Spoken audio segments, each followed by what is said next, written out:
The stone inside a mountain cave holds cold the way few other things do.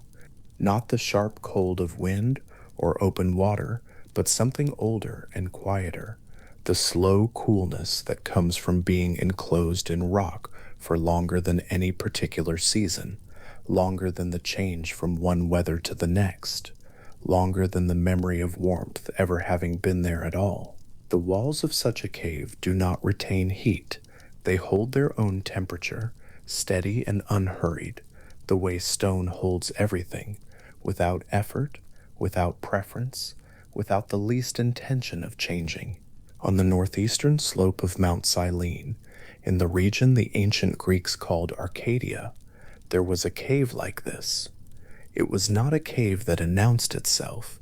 The mountain had many folds and outcroppings in those upper reaches, many places where the rock opened into shadow, and the particular place that mattered in this story was not the largest or the most obvious.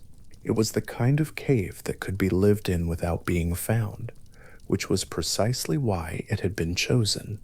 The woman who lived there had not chosen it for beauty or for proximity to the inhabited world below. She had chosen it for solitude. She had chosen it because she was someone who preferred the quiet of stone walls to the noise of company, and because there were particular reasons at that particular moment in the long history of the gods for keeping her life private. Her name was Maya. In the tradition, as the Greeks told it, she was the eldest of the 7 sisters known as the Pleiades, the daughters of the Titan Atlas, the god whose particular office it was to bear the weight of the sky on his shoulders at the edge of the world. Maya carried none of that burden. Her inheritance from her father was different, something quieter, a preference for solitude, a disposition toward the margins of things, toward the in-between spaces where the main business of the world was not conducted. While other daughters of Titans moved through the affairs of gods and mortals, Maya had withdrawn to her cave on Selene. She lived there in what the oldest accounts describe as genuine contentment with that withdrawal, a figure who had found, in the high stillness of the mountain, a life that suited her exactly. The cave itself was cool on even the warmest nights. Inside it, if one kept to the deeper reaches where the daylight did not penetrate, there was a darkness that felt complete, not the darkness of a sky with clouds across it, but the absolute darkness of enclosed stone, where there is no residual glow from anything, no pale suggestion of light at any edge, nothing for the eyes to find. Maya had been in that darkness long enough to navigate it without thinking. She knew the shape of her cave, the way one knows the arrangement of things in a familiar room, not by sight, but by the particular feeling of the space around the body, by small sounds that bounced differently off different surfaces, by the slight change in the cool air that told her when she was near the entrance, when she was deeper in, when she was precisely where she had settled herself. The mountain above the cave was not silent at night. The wind moved through the upper slopes of Selene in a particular way. The trees on those heights were not dense, and the rock formations produced a sound that was not quite whistle and not quite moan, but something between, a low continuous presence in the dark that anyone on that slope would hear as the voice of the mountain itself, saying nothing that could be translated, only making the fact of its existence known. Further down, in the forests of the middle slopes, there were other sounds. The sounds of animals moving in the dark, the sounds of water in the places where springs broke from the rock, the sounds of the Greek landscape at night, which the people who moved through it in the daytime described, in their accounts of the gods who lived in it, as a place alive with presences that were not entirely visible, not entirely absent, occupying the same country as the waking world, but on terms that were harder to specify. Arcadia was a region with a particular character in the ancient Greek imagination. It sat in the interior of the Peloponnese, the large peninsula that forms the southern portion of the Greek mainland, and it was a place understood by the Greeks, who spoke of it not as a prosperous agricultural landscape or a center of trade or politics, but as something older and less settled, a land of mountains and forests and ancient pastoral life, a place where the oldest gods had particular standing. Hermes, the god whose story is told here, was understood in the tradition to belong to Arcadia in a specific way. His earliest cult, the network of religious observances, shrines, and ritual practices that constituted his active worship in the human world, was centered in this region, on this mountain, in the general country of the cave, where Maya had made her secluded life. The geography of the story is not incidental. The tradition placed his origin here because this mountain, this region, this particular fold of Greek landscape was where his presence in the world was most deeply felt.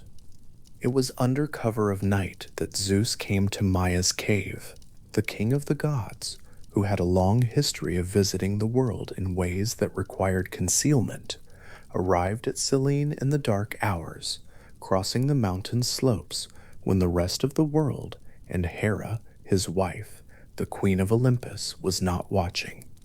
The tradition holds this detail plainly, without particular drama. Zeus visited Maya in her cave, and the visit was a secret from Hera, and that secrecy was the practical condition under which Maya's child would come into the world. Hera's jealousy of Zeus's attachments to other figures was a well-established feature of the Olympian order, as the Greeks understood it, not a surprise to anyone in the tradition, not a shock, simply a structural fact of divine domestic life that required management. Zeus managed it, as he frequently did, by doing what he wished to do when Hera was otherwise occupied, and by leaving Selene before the night was over. The slopes of the mountain in those dark hours held his crossing without apparent notice. The wind was still there. The springs still ran where they always ran. The animals of the upper reaches moved on their own business, which had nothing to do with the passing of a god across a mountain at night. The cave's entrance, which was the kind of opening in the rock that looked at first glance like merely a shadow, admitted him without ceremony. Inside, the deep coolness received him. Maya was there in her darkness and her seclusion, and whatever passed between them in that cave, the older tellings do not elaborate, was a meeting held entirely outside the knowledge of the Olympians, entirely outside the supervision of divine authority, in the private interior of a mountain that kept its own counsel. The Pleiades, as a star cluster, have been observed and named by many different peoples across many different parts of the world. In the Greek tradition, the 7 stars were associated specifically with the 7 daughters of Atlas, each given a name, each connected to a story. On a clear night in Greece, the cluster is visible as a tight gathering of faint points in the constellation Taurus, close enough together that in antiquity, before the sky was washed by artificial light, they could be seen as a unit, 7 lights, or, for eyes that found them more difficult, 6, since one of the Pleiades was sometimes said to be hidden or less bright than her sisters. Maya's star in those ancient observations was the brightest. She was the eldest, and the one whose light the sky preserved most clearly, even as she herself had withdrawn from the world of the gods into the quiet of her cave. On the night when Zeus came to Selene and went away again before morning, the cluster would have been somewhere in that dark sky above the mountain, visible to anyone on the open slope who looked up and knew what to look for. 7 points of faint, cold light, steady in the way stars are steady, not wavering, not announcing anything, simply persisting in the position they had always occupied. The night continued past its middle hours. The darkness over Selene held everything in its undifferentiated stillness. Inside the cave, Maya was present in her solitude, in the cool interior of the stone enclosure that was entirely her own, and the mountain held the cave the way mountains hold whatever they contain, without commentary, without judgment, with the particular patience of things that are older than the events that happen inside them. Dawn, in the account preserved in the Homeric hymn to Hermes, the oldest and most detailed surviving source for this story, composed in the ancient Greek epic tradition in dactylic hexameter, likely in the 6th century before the Common Era, came at a specific moment that the hymn identifies as the moment of Hermes' birth. The tradition does not place his birth at midnight, or in the deepest part of the night, or at noon, or in the settled hours of afternoon.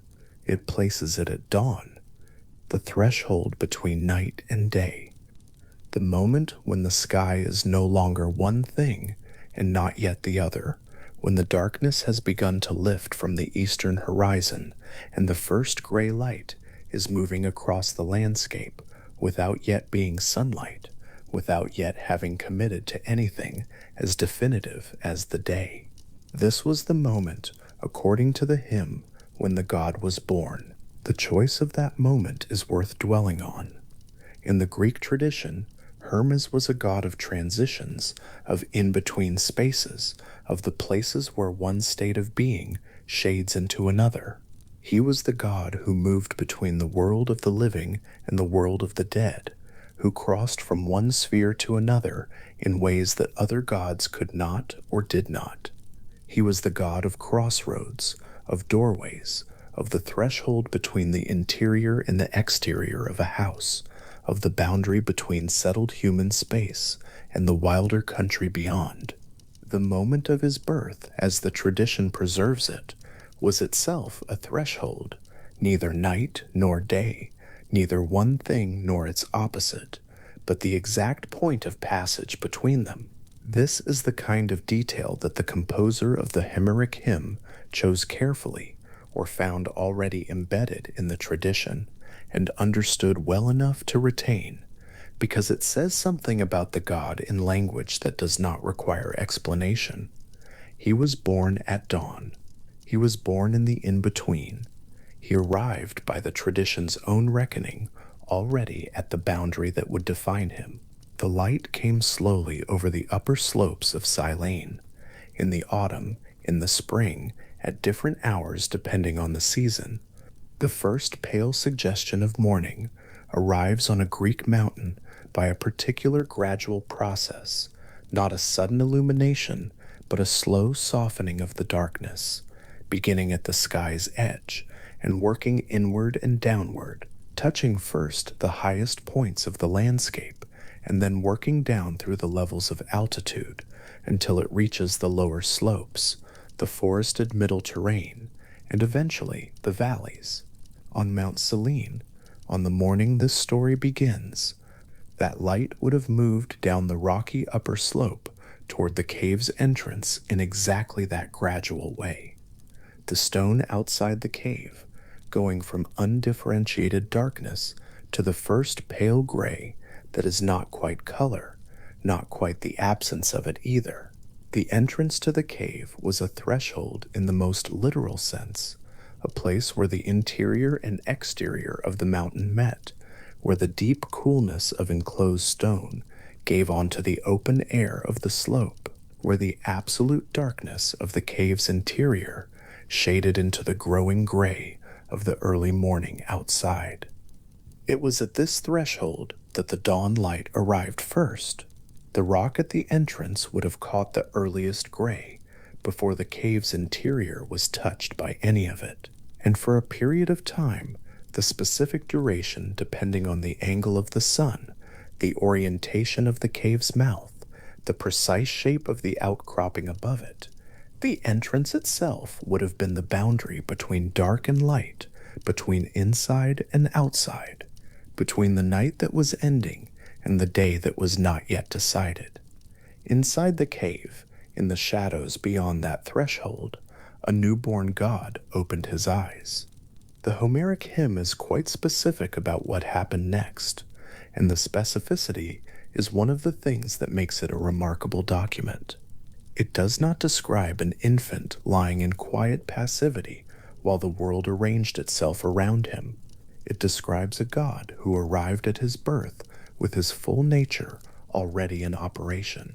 Within hours of being born, by some readings of the hymn, within the very first hours of his first day of existence, Hermes had done things that demonstrated, as the hymn's composer clearly intended them to demonstrate, that this was not a god who would grow into what he was. This was a god who came into the world already entirely himself. Maya had wrapped him in swaddling clothes.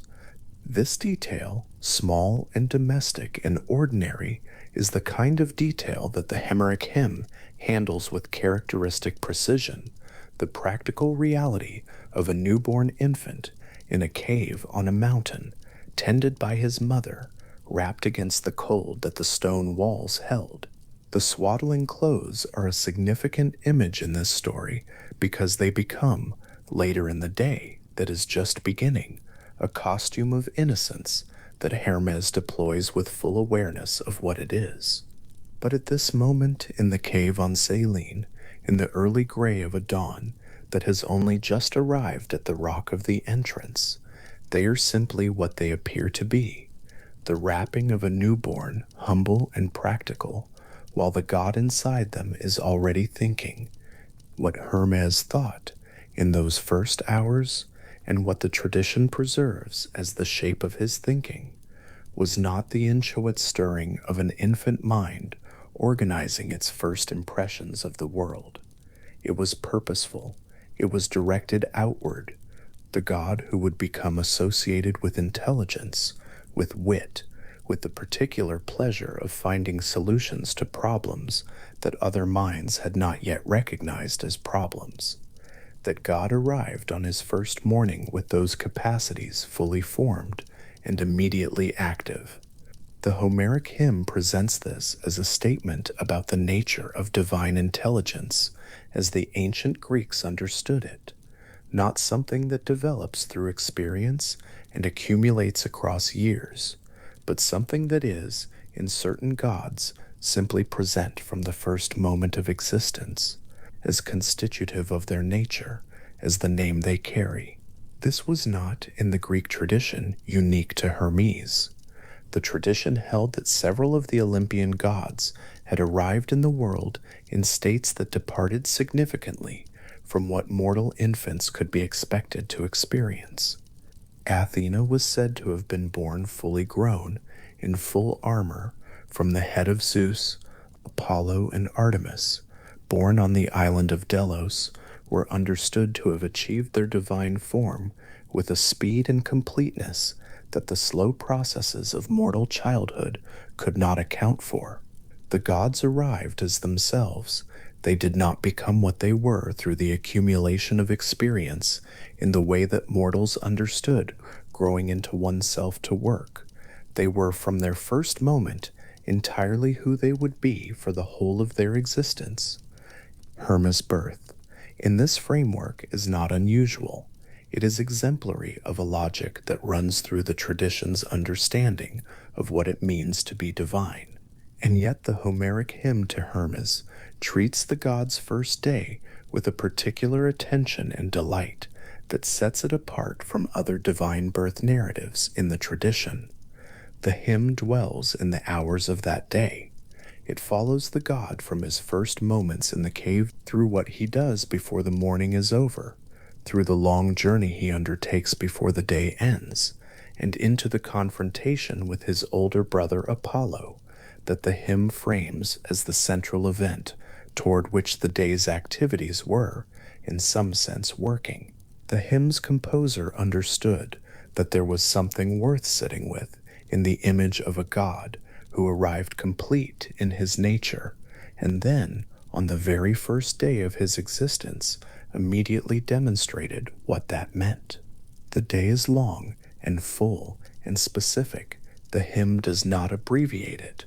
It holds it open and moves through it carefully, the way one moves through a space that is worth examining slowly. Mount Selene itself rises to considerable height above the surrounding landscape of the northeastern Peloponnese. The mountain's lower slopes descend into the broader terrain of Arcadia to the west and south, and the region around it was understood in antiquity to have a character distinct from the more prosperous, more settled parts of the Greek world. Arcadia's reputation in ancient literature was as a place of old things, older gods, older ways of life, a pastoral world that had persisted in the mountains while other parts of Greece had changed around it. The people of Arcadia were sometimes described by Greek writers as extremely ancient, the people who had been there before other populations arrived, the ones who could trace their ancestry to the earliest inhabitants of the land. This sense of deep antiquity is part of what the tradition means when it places Hermes's origin here. He was not born in the center of the Olympian order. He was born at the edge of it, on a mountain at the margin, in a region that was understood to be older than many of the stories being told about the gods. Maya's own genealogy connected her to that antiquity in a specific way. She was a daughter of Atlas, one of the Titans, the generation of gods who had preceded the Olympians in the Greek cosmological account, the gods who had ruled before Zeus and his siblings overthrew them in the great conflict, the tradition called the Titanomachy. Atlas had not been imprisoned in the underworld with the other defeated Titans. His particular fate was different. He was set to bear the weight of the sky on his shoulders at the edge of the world, a punishment that was also a kind of permanent office, a role that he occupied eternally in the tradition's cosmology. His daughter Maya had been born into the generation of Titans, but had lived in her cave on Cylon, in the world of the Olympian gods, without being fully of either group. She was between generations, as she was between worlds, present on the margin of the new divine order, without being part of its central business. Her son would inherit something of this position, a god who moved between orders rather than belonging entirely to any of them. The cave on Cylon, in the early gray of that first morning, held all of this in its cool enclosure. The stone walls that had been Maya's chosen shelter were now also the first room in which Hermes existed, the first enclosed space his awareness registered, the first boundary between inside and outside that he would eventually cross. Outside, the light was continuing to arrive at the slope in its gradual way, the gray becoming slightly warmer, the shapes of the rocks near the entrance growing more distinct, the darkness of the interior beginning to recede at its edges nearest the mouth of the cave, the first suggestion of the outside light. The Homeric hymn to Hermes was composed and transmitted within a tradition that understood the hymn form as a particular kind of address to a particular deity, a composition that told the god's story, celebrated the god's nature, and established the god's place in the divine order through the act of narration itself. The hymn is not simply a story about Hermes. It is a document that performs, in the act of telling the story it tells, the kind of intelligence and wit and delight in complexity that the god himself embodies. The hymn's composer knew what the form was doing, the story of the first day, the birth at dawn, the remarkable things that happen before the day is over, the confrontation with Apollo, and the resolution that leaves Hermes with a recognized place in the Olympian order, is told with a quality of attention and pleasure that mirrors the god's own relationship to the world.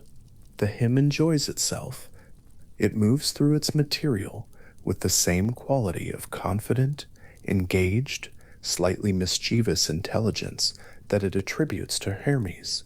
This is one of the reasons the text has survived, in the way that texts survive, not simply because it was preserved by the accident of manuscript tradition, but because it rewards the attention of anyone who gives it careful reading. The cave on Silene is the beginning of all of this. The cool stone, the deep shadow, the sound of Maya moving through the space she has made her own, the sky outside beginning its slow daily transformation. These are the conditions into which the god arrived. Everything that the tradition tells about Hermes, everything that characterizes his nature in the Greek mythological account, everything that makes him the figure he became across centuries of telling and retelling, begins in this cool interior on a mountain in Arcadia at the moment when the dark is just beginning to give way and the day has not yet committed to being itself. The Homeric hymn specifies the hour with a precision that seems deliberate. Dawn, not the middle of the night, not the full morning, not the settled afternoon, the threshold hour, the place between the night that is ending and the day that has not yet arrived. It is possible to read this detail as simply part of the narrative's timing, a practical matter of when the hymn needed Hermes to be born, so that the events of the rest of the day could unfold within the space of a single morning and the long night that followed it. But the tradition tends to encode meaning in such details, and the hymn's composer was clearly someone who understood the tradition well and used its conventions with care. The threshold is not incidental. A god who would spend his existence at the boundary between states, between worlds, between the living and the dead, between order and its edges. That god was placed by the tradition at the threshold between night and day, at the precise moment when the one becomes the other, because the tradition understood that this was where he had always already been. There was, in the quiet of that early hour, a particular quality of waiting in the landscape, not the tense waiting of something about to be disrupted, but the slower, more spacious quality of a moment that has not yet organized itself into what it is going to become. The mountain held its stillness.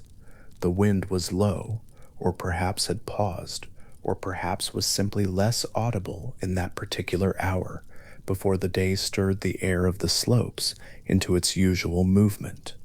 The stars, including the Pleiades, including the faint, persistent point that was Maya's star in the cluster, were still technically present in the sky, though the arriving light was already beginning to claim the eastern horizon in a way that would, within the hour, make those points invisible to anyone looking up from the mountain slope. The night and the day were both, for the space of that specific time, present at once. Inside the cave, in the shadow that the arriving light had not yet touched, the swaddling clothes that Maya had wrapped around her son held the warmth they contained against the cool of the stone. The god inside them, according to the tradition, was already thinking he had been alive for a matter of hours, or perhaps less. He was, by the categories that the world outside the cave used to organize itself, a newborn infant. He was, by the categories that the tradition used to describe the gods, a divine being arrived complete in his essential nature, with his particular intelligence and his particular orientation toward the world, already fully operational. Outside, the gray light continued its slow movement down the slope of Silene.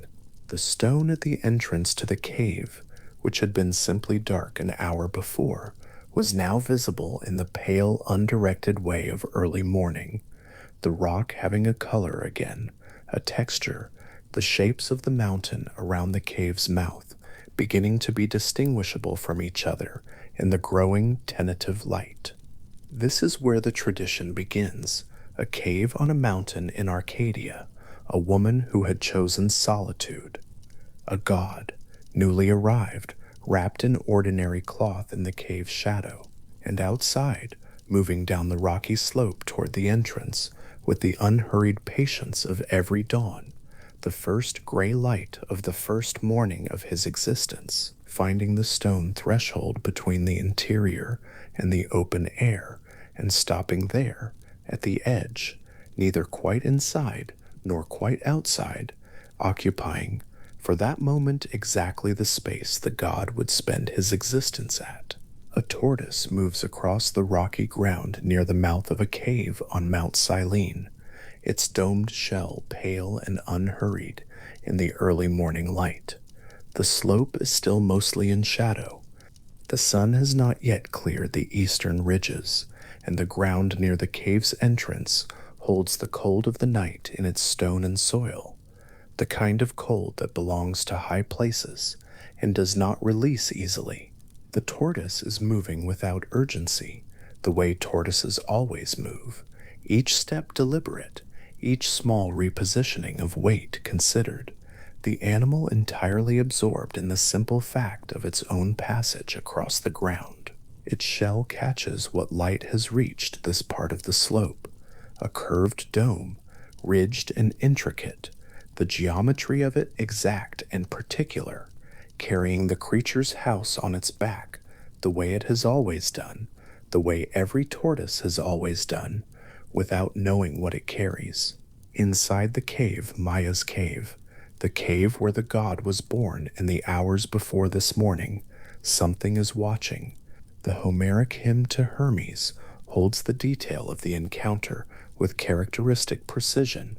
The newborn god, who has been alive for only the span of a single morning, sees the tortoise moving at the cave's entrance and addresses it directly. He speaks to it, not with alarm, not with curiosity exactly, but with a kind of immediate recognition, the recognition of something seen and understood in a single moment, the gap between perception and understanding, already collapsed in a mind that arrived in the world fully assembled. The hymn records the address almost as a greeting, the god naming what the tortoise is, and naming in the same breath what it is about to become. The tortoise, for its part, goes on being a tortoise. It has no knowledge of what is about to happen.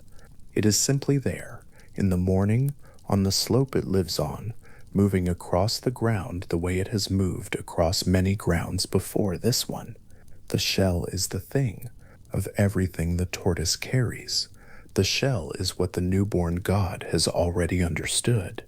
The rounded body of it, the natural hollow of its interior, once the animal has been separated from its armor. These are the features that the mind behind those newborn eyes has already resolved into a different kind of object entirely. Not a shell, or not only that, a body, a resonating chamber, the bowl of something that does not yet have a name, because no one has made one yet, and no one will make one until this morning, on Silene, when a god who has been alive for fewer hours than a single hand can count, performs that making for the first time. What the hymn describes in this passage is a kind of knowledge that does not require instruction. The infant Hermes did not learn about acoustics, did not experiment with hollow objects and the way vibration moves through them, did not arrive at his understanding through a process that could be traced back to earlier understanding. He simply knew. The interior of the tortoise's shell had an acoustic property. Strings stretched across that interior would vibrate at a pitch that could be varied, could be controlled, could carry intervals and sequences, and eventually melody. All of this was already present in the mind that looked out at the tortoise from the shadows of the cave. The tortoise was still moving across the ground. The instrument already existed, fully formed, in the space between the god's understanding and the physical materials the slope had provided. This is what the tradition encodes in the image, not a story about where the lyre came from in any literal sense. The instrument has roots in the ancient Near East and in the Bronze Age Aegean that stretch far beyond any Greek myth's time frame. with Mesopotamian and Levantine stringed instruments predating even the oldest Greek literary traditions by centuries. The archaeological record is clear on this. By the time any Greek poet set down the Homeric hymn to Hermes, the lyre was already an ancient instrument with a long history across the interconnected cultures of the Eastern Mediterranean world. What the myth claims is something different.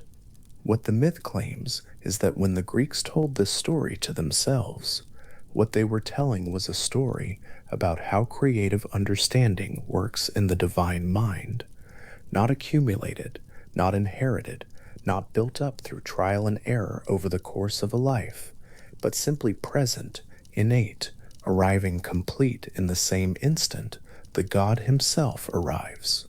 The tortoise's death is recorded in the hymn without ceremony. The infant Hermes did what was needed. The practical steps that followed from the recognition were simply the next steps, matter of fact and precise. The animal killed, the shell hollowed, the body of the instrument made ready for what would be fitted across it. The hymn describes a craftsman's process, the kind of attentive material intelligence that understands how things fit together and what each component is for. There is no flourish in the description. The work is the work, and the infant who is doing it has the total focus of someone for whom the object taking shape in their hands is the only thing in the world worth thinking about right now. The cave on Selene held its particular stillness around him as he worked.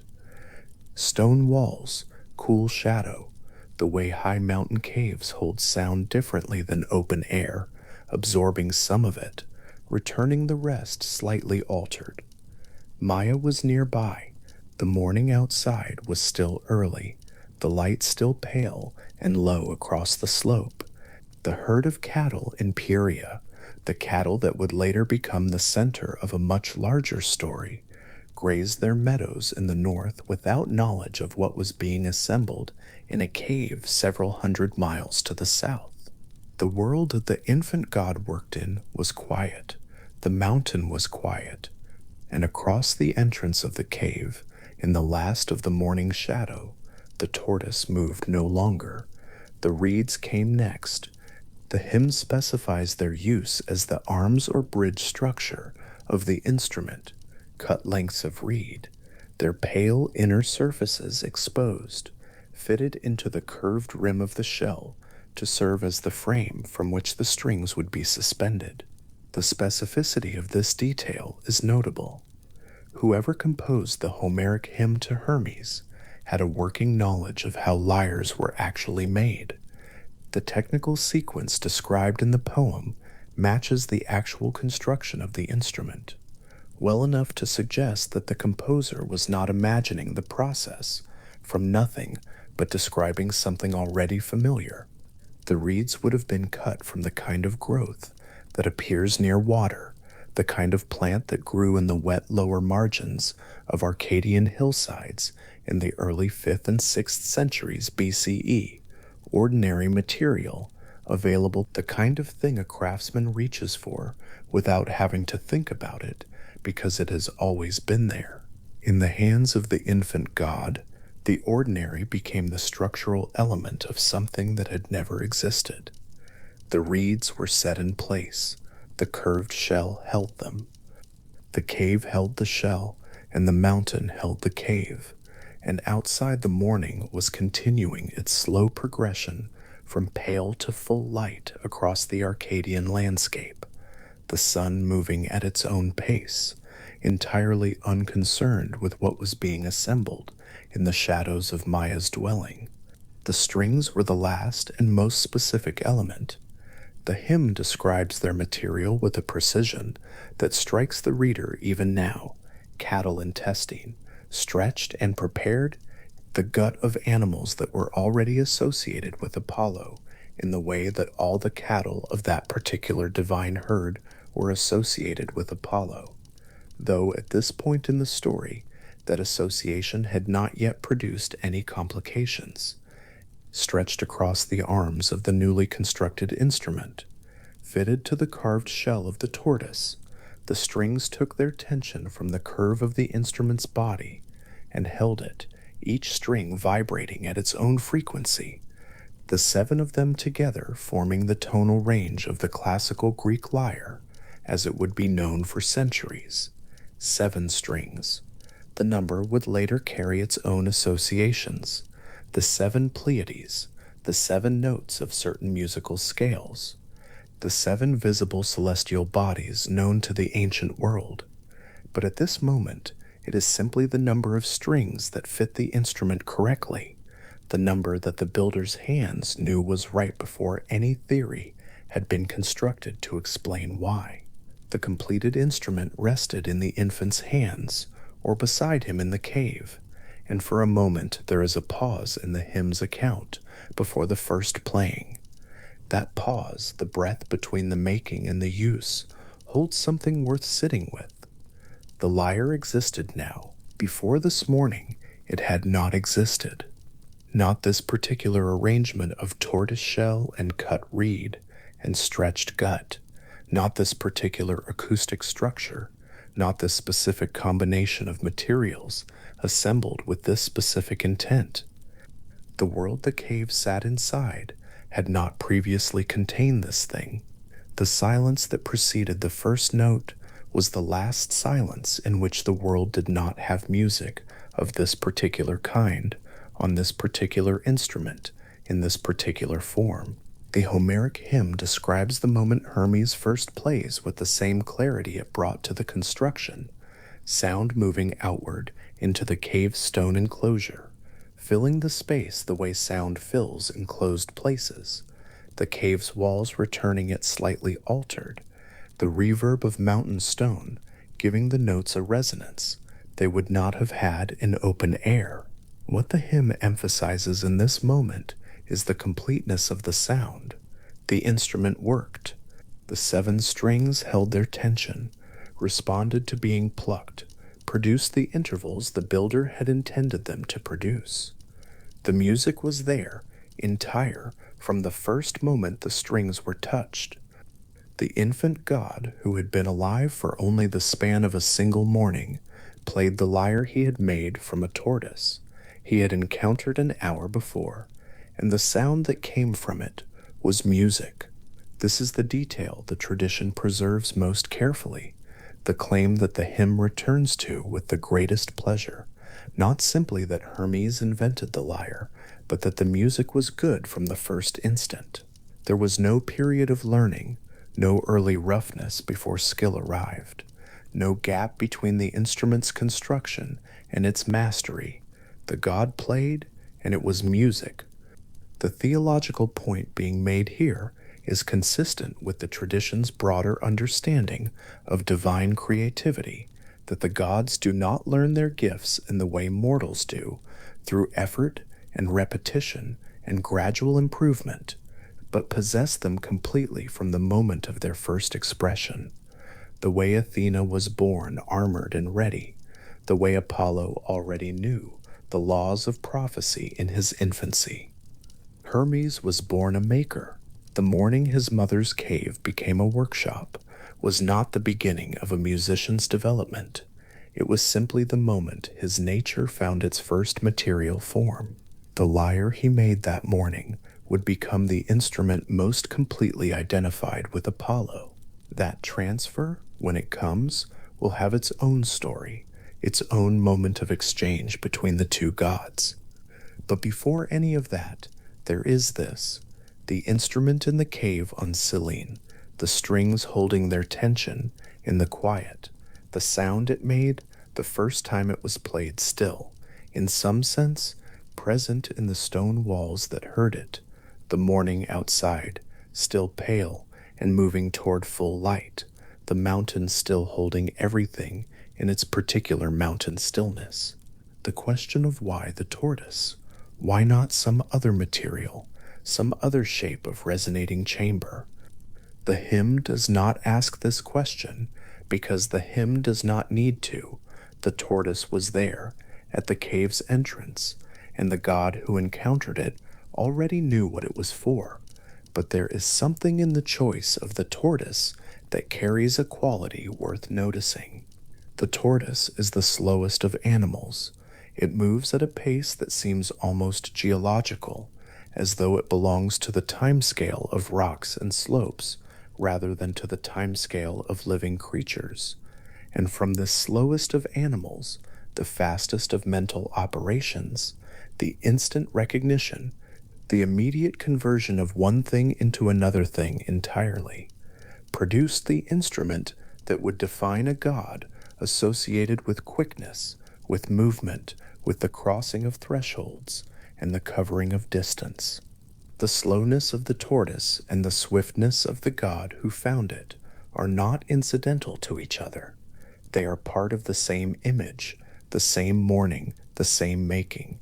The strings made from cattle intestine are a detail that the hymn does not seem to intend as strange. And perhaps in the context of ancient Greek instrument making, it was not strange. Gut strings were standard, the material available and appropriate, and well understood by craftsmen who had made instruments before. But there is a thread here, barely visible, between the material the first instrument's strings were made from and the material source of that gut. Cattle, the animals whose association with the divine herd of Apollo the god would make central to the next long story of his first day. The instrument made from the tortoise shell was strung with the gut of cattle. The herd that would become the subject of that longer story was at this point in the morning still grazing peacefully in Pieria, entirely unconcerned with what was being assembled on Cylon. The thread between the instrument's strings and those cattle is there in the material record of the hymn, though the hymn does not pause to draw attention to it. It is simply part of what the morning on Cylon contained. The cave's acoustics deserve a moment. Stone enclosures have a particular quality with music. They return sound from their surfaces in ways that multiply a single voice or a single instrument into something larger, something more present than it would be in the open air. The cave on Cylene, as the hymn describes it, was the specific kind of deep and cool mountain shelter that sits inside the body of the rock rather than simply against it, a space with walls on all sides, a ceiling low enough to concentrate whatever sound entered it, and the absolute quiet of deep stone around everything. Into this acoustic enclosure, the infant god introduced the first sound the lyre had ever made. The stone received it. The walls returned it. The hymn's account of the moment is brief, not dwelling on it, but the image it leaves is complete enough, the sound filling the cave, the way the cave had always been waiting to be filled, moving through the stone space and returning changed, the very first music of a very particular kind, sounding in a place that had until that morning contained only the quiet of Maya's careful solitude. One ancient source is useful here in understanding the broader cultural significance of what the myth claims in this episode. The Homeric hymn to Hermes, dated by modern scholars to approximately the 6th century BCE, composed in the dactylic hexameter of the Ionian Greek epic tradition, is the single most detailed ancient source for the lyre's invention. Later texts, Apollodorus's mythological compendium, fragments of Pindar, the remains of Sophocles' satyr play Ignoite, confirm that the story of Hermes making the lyre from the tortoise shell was established tradition across genres and centuries, not an invention of any single poet, but a shared element of the Greek mythological understanding of who Hermes was and what the first day of his existence contained. The hymn's particular treatment of the lyre's construction, with its technical detail, its attention to specific materials and methods, suggests a poet who found genuine pleasure in the making of things and brought that pleasure to the description. The hymn form itself is worth noting, not as an academic classification, but as a context for understanding what the poem is doing. The Homeric hymns were composed as addresses to individual gods, celebrations of their natures, and their domains delivered in the form of extended narrative episodes from their mythological histories. To compose a hymn to Hermes and to center it on the day of his birth.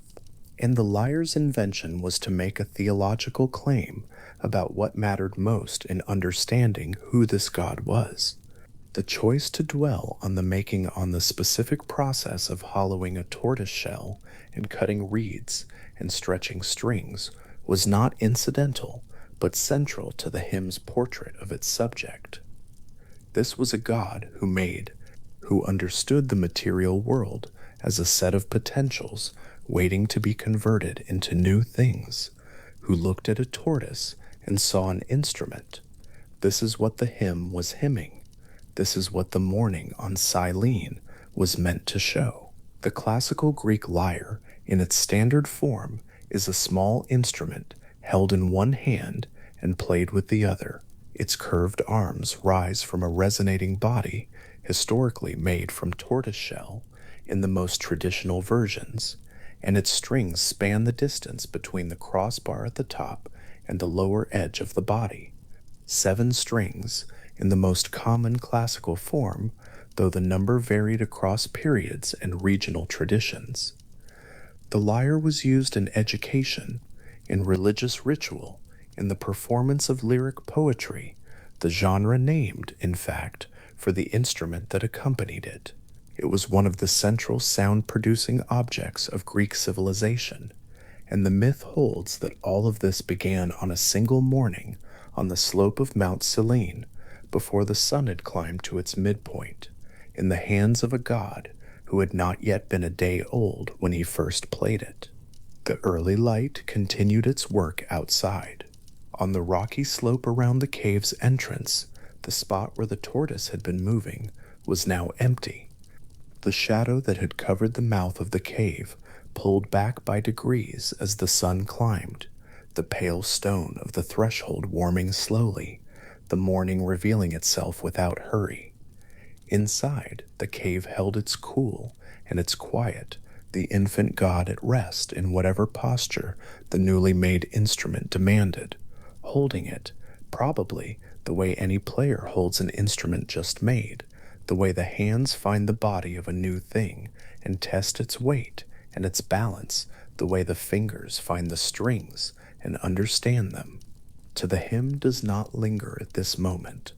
Having described the making and the first playing, it moves on, following the god's attention as it turns to the next thing on that long event-filled morning. But the instrument itself did not move on.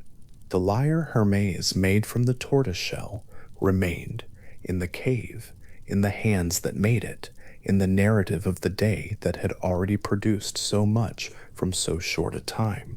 The strings held their tension, the shell held its curve, the reeds held their position across the frame, pale and cut and fixed in place, the pale inner surfaces of ordinary plants, now part of the structure of something entirely new. The acoustic properties of a tortoise shell are not a myth. The actual instrument, in its actual physical form, does rely on the resonating body of the shell to produce the characteristic tone of the classical lyre, a warm, rounded sound with a particular quality in the middle, registers that different materials do not quite replicate. The shell's natural curve, its density, its specific acoustic responsiveness, all of these are real physical features that real lyre makers across the ancient world took advantage of for centuries. The myth's choice of the tortoise shell as the instrument's origin is not arbitrary. It is rooted in the actual craft of instrument making as it was practiced by the culture that produced the myth. There is something in this alignment between the mythological account and the material reality of the objects it describes that gives the hymn's construction passage its particular quality of weight. The infant god did not use magical materials.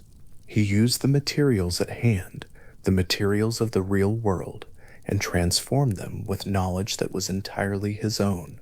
The sound the lyre made the first time it was played is not described with great detail in the hymn, a brief passage, the impression of music filling the cave rather than a catalogue of notes. But the impression is enough. What the hymn conveys is the completeness of the sound, the sense that the first time the strings were touched, they produced something that deserved to be called music, not noise, not the accidental vibration of something poorly assembled. Music arranged, intentional, the product of knowledge applied to materials in a way that produced exactly the result the maker had intended. The cave received it. The morning held still around it. The god who had made it listened to what he had made. The infant Hermes, in the Homeric hymn's account, sang while he played. This detail is often noted in passing, but is worth holding for a moment. The lyre was not simply a sound-producing object that Hermes invented for its own sake. It was an accompaniment. The hymn describes him playing and singing simultaneously, the instrument and the voice working together in the way the classical Greek tradition understood music most naturally. Lyric poetry with its proper instrument beneath it, the voice carrying the melody of the words, while the lyre filled out the harmonic and rhythmic ground below. The first performance of the lyre was also, in this telling, the first performance of accompanied song. The invention was not only of an instrument, but of a form. The form in which Greek poets would work for centuries, in which the Homeric hymns themselves were likely performed. What he sang about in that first performance is a detail the hymn provides with characteristic pleasure. The infant Hermes sang of his own parents, of Zeus and of Maia, and of their union on the mountain, and of himself and his own birth. He sang, in his first hours of existence, a song about where he came from. This is a remarkable image. The god who would become, among many other things, the divine messenger and the patron of all forms of communication, using his first instrument on the day it was made to perform the mythological story of his own origin. The tradition recognizes in this detail a self-awareness that goes all the way down, not simply intelligence or cunning, but the specific awareness of being a new thing in a world that already has its structure and its order, and understanding immediately that the way to enter that world is to tell the story of how one arrived. The morning was well advanced by the time the playing stopped. Not midday, not yet. The sun still on its way to its highest point, the slope of Selene still in the particular quality of morning light that belongs to mountain slopes in summer, the shadow of the mountain's own ridge drawn back but not entirely gone. Maia's cave continued to be what it had been since before the god was born in it, a dwelling, a place of chosen seclusion, a stone shelter on a high mountain where a shy and retiring goddess had made her life apart from the social world of Olympus. Into this space, in the early hours of a single morning, two things had been brought that had not existed in it before, a god and music. The lyre rested in the cave after the playing stopped. Its strings held their tension in the quiet, each one tuned to the pitch the builder had set, the seven of them together, ready for the next time a hand moved across them. The tortoise shell that formed the body of the instrument sat in the shadow of the cave's interior, its curve unchanged, its acoustic properties unchanged, the transformation from one kind of object to another complete in every material respect. What had been the slow animal's armor was now the resonating body of the most important musical instrument in Greek civilization. What had been the raw material of the Arcadian hillside, tortoise, reed, cattle gut, was now the specific physical form of something that would be played at the center of Greek religious and artistic life for centuries. The cave held the lyre, and the lyre held its strings, and the strings held their tension, and outside the morning continued, the sun climbing, the light on the slope of Sillon growing stronger and more direct, the cool of early morning beginning to give way to the warmth that would own the mountain by midday. The infant god, wrapped in whatever he wore in the cave, was present in the same space as the instrument he had made, the two of them occupying the same stone room, the same cool mountain air, the same quiet that had always been the particular quality of Maya's dwelling. What the tradition chose to place at the beginning of Hermes's story, before the longer road of the cattle drive, before the confrontation between the gods, before the formal recognition of his place in the Olympian order, was this: a tortoise on a rocky slope, a cave and a morning, a god who had been alive for hours looking at an animal and understanding immediately what the animal was for. The making of the lyre is the first thing Hermes does in the world, and the Homeric hymn dwells on it with the specific pleasure of someone who believes that how a god arrives matters as much as where they end up, that the nature of a divine being is most clearly visible not in their great deeds, but in the very first ordinary morning they spend in the world, with the materials the world has provided, making something that has never existed before. The lyre rested in the cave on Silene, its strings holding their quiet tension in the stone-walled silence, the tortoise shell cool and curved and steady in the morning shadow, the reeds pale across its frame, the gut strings still carrying the faint impression of the last note the god had drawn from them. It was a complete thing, not a draft or a model or a first attempt, a finished instrument, fully functional, its construction done. The cave was quiet around it. The slope outside was warming slowly in the advancing morning. Somewhere in the cool interior of the stone room, a god rested in his swaddling clothes, entirely calm, the way a maker rests after a making, the way the first hour after a thing is finished carries its own particular kind of stillness. The work over, the result there, the world different, in a small and permanent way from what it had been before the morning started. The cattle moved south through the dark. They were large animals, sacred ones, and the Homeric hymn to Hermes describes them as belonging to a herd that Apollo kept pastured in Pieria, that stretch of northern Greece where the slopes of the mountains eased down toward the coast, and the land was rich enough to feed animals that did not need to eat at all, being immortal, but grazed nonetheless in the long green fields below Olympus.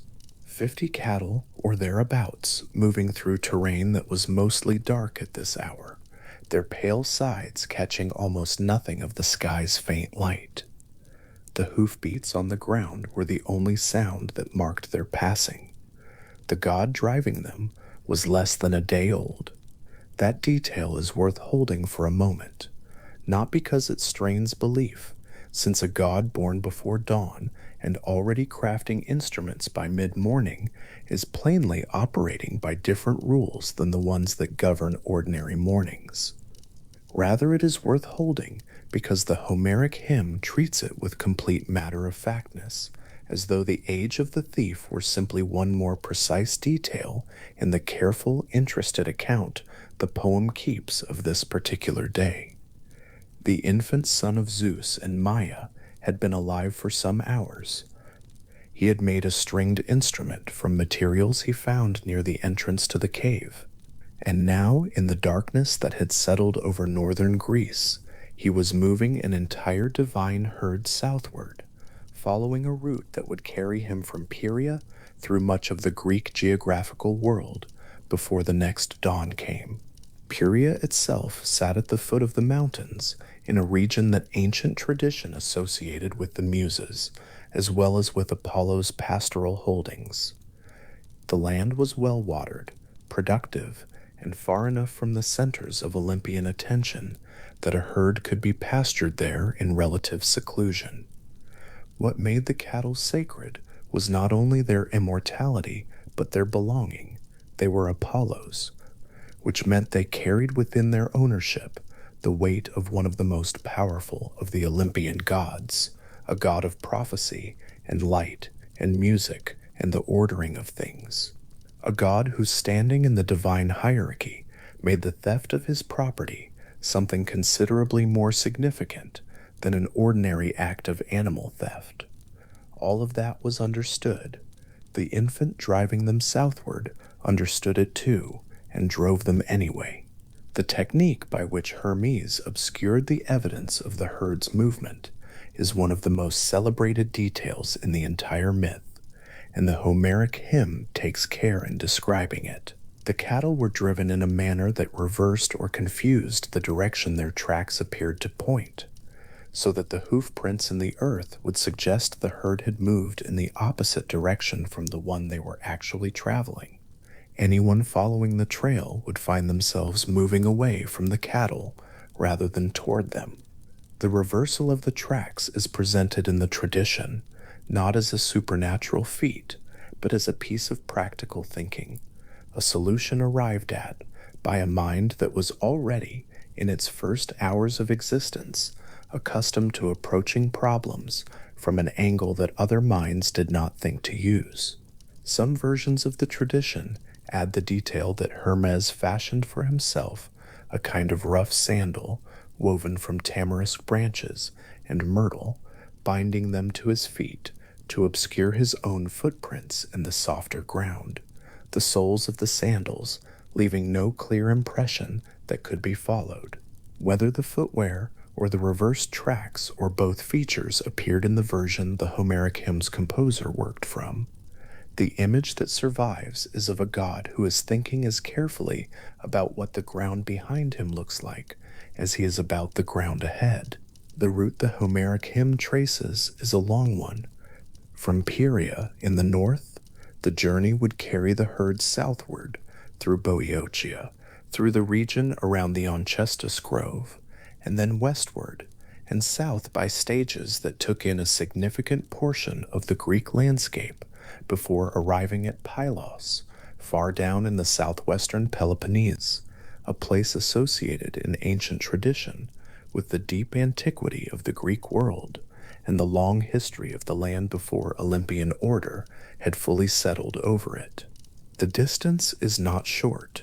Covering it in a single night, even for a god, requires something, either the ability to compress distance the way that immortal figures sometimes can, or simply the sustained, unhurried movement of a herd being driven by someone who knows where they are going and is not in any particular hurry to arrive, only determined to arrive before the light comes up.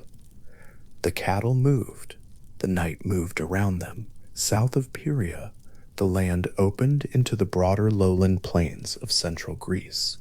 Wider sky, the mountains receding to the edges of the dark, and the herd would have been visible in the way that a large group of pale animals is visible, even on a moonlit night, as a slow shifting mass against the darker ground. The sound of them was constant, the low percussion of hooves on earth, the occasional low noise that cattle make when they move in a group, the breath of large animals working through a landscape at a pace slightly faster than their ordinary grazing drift. Hermes moved behind and around them, keeping the herd together, keeping the direction constant, the reversed tracks building up behind him with every 100 paces of southward travel. The Onchestus Grove, sacred to Poseidon, sat somewhere along the route the myth describes. It was a place that ancient tradition treated with specific reverence, a grove of trees marking a space held by the god of the sea, a place where travelers passing through were expected to observe a particular kind of care. The Homeric hymn notes the grove's presence without dwelling in it, and the herd passed along its edge in the dark without incident. The trees stood in their enclosure, the space between them filled with the particular quiet that sacred groves carry at night, and the cattle moved past with their reversed tracks behind them, and the night continued. There is something distinctly unhurried about the way the Homeric hymn handles the journey. The poem does not rush toward the confrontation it knows is coming.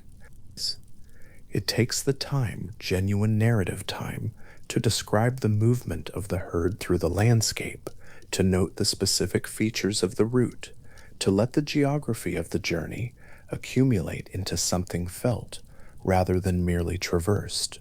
It is a quality the hymn shares with the older oral epic tradition it draws from, the sense that a story earns its events by first establishing the weight of the space between them. The cattle moving through the dark of central Greece are not simply a vehicle for getting the myth from one plot point to the next. They are the thing the myth is made of.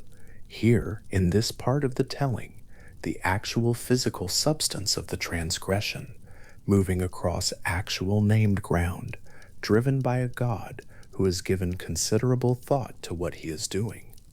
There were witnesses. The myth is careful about this. Among the figures the tradition includes in the account of the journey is an old man whose name survives in the sources as Batos. He was tending his vineyard at night, or watching his horses, or simply present on the road in the way that old men in ancient stories sometimes are. Figures of the ordinary human world who find themselves standing at the edge of divine events without having sought the position. He saw the cattle passing. He saw the figure driving them. The Homeric hymn describes the exchange between Batis and the infant god. Hermes offered the old man a reward, a fine cow, in some versions some token of value, in exchange for his silence about what he had witnessed. The old man accepted. The tradition then includes a detail that sits just slightly outside the main line of the cattle drive, a small episode complete in itself. Hermes returned later in disguise, transformed into the appearance of a different traveler, and approached Batis again, this time offering a greater reward and asking whether the old man had seen a herd of cattle pass this way recently. Batis accepted the larger reward and told what he had seen. The bargain of silence was broken as soon as a better bargain was offered. When Hermes revealed that the two travelers were the same god and that Batis had failed the test, the old man's punishment was transformation. The Homeric tradition describes him being turned to stone, fixed permanently in the landscape he had been standing in, unable to tell or not tell anyone anything ever again. Stone does not speak. Stone does not accept bribes. The punishment has a certain logical neatness to it. The story of Batas is a small detour in the larger journey, but it carries something useful about the way the myth thinks about the nature of its central figure. The god who reversed the cattle tracks so that followers would walk away from the herd had also, by the time the herd reached its destination, conducted a test of the reliability of human witnesses and dealt with the results. Both of these acts involve the same fundamental interest in the gap between what appears to be the case and what is actually the case, in the space between what someone says they will do and what they will actually do when a better offer appears. This is the territory the myth is most interested in, and the Batis episode is the myth working in that territory at a smaller scale before the larger confrontations come. The herd moved on. The night was still long. Through the passes south of Boeotia, the landscape changed, narrower, more rocky, the path between the hills requiring the herd to move in a longer line rather than a broad mass, the cattle threading the darker spaces between high ground in a way that made the reverse tracks harder to read, even by the standards of ordinary tracking. The sound of the herd shifted slightly as the terrain changed, hooves on stone carrying differently from hooves on earth, the cattle adapting to the ground without slowing particularly. Large animals accustomed to movement and content enough in the warm darkness of a night that was still hours from ending. The Alpheus River lies in the western Peloponnese, running roughly westward to the sea, through country that in ancient tradition was associated with deep time and the oldest layers of the Greek mythological world. The river itself has a name that the tradition treats with particular care. The Alpheus is not simply a geographical feature in the older Greek sources, but a figure in its own right, a river god of significant standing, the water itself understood as possessing the kind of presence that long and powerful rivers accumulate in the traditions of the people living beside them. When the Homeric hymn describes Hermes reaching the Alpheus, it marks the arrival as significant. This is the point at which the journey's mode shifts, the place where the driving stops and something else begins. The cattle were rested there, on the river's banks in the darkness before dawn. The Homeric hymn describes green meadows by the water, the kind of rich riparian ground that borders old rivers in warm climates, and the cattle would have settled into the grass with the specific contentment of animals that have walked a long distance and arrived somewhere good.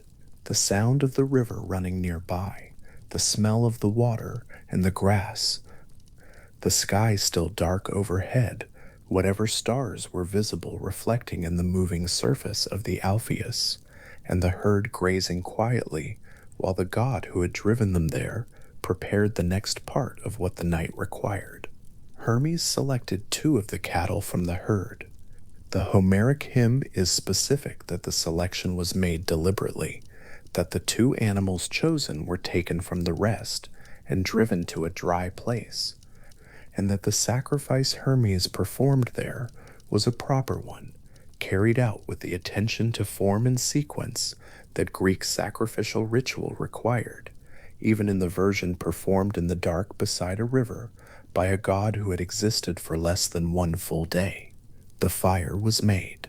The hymn describes the materials gathered and the process of making a fire by rubbing wood, a detail that has struck readers as notable, given that Hermes, being a god, might plausibly have produced fire by other means.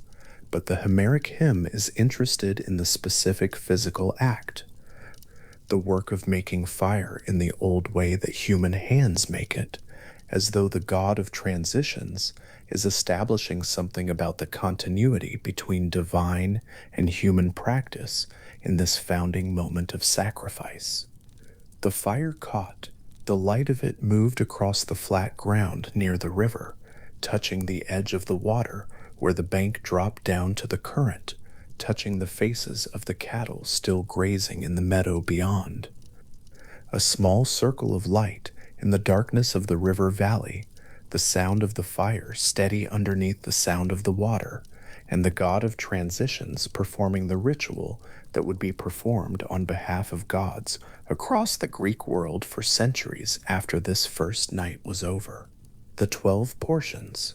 The Homeric hymn describes Hermes dividing the meat into 12 equal parts, one for each of the 12 Olympian gods, and laying them out in order in the firelight. The number 12 is not incidental.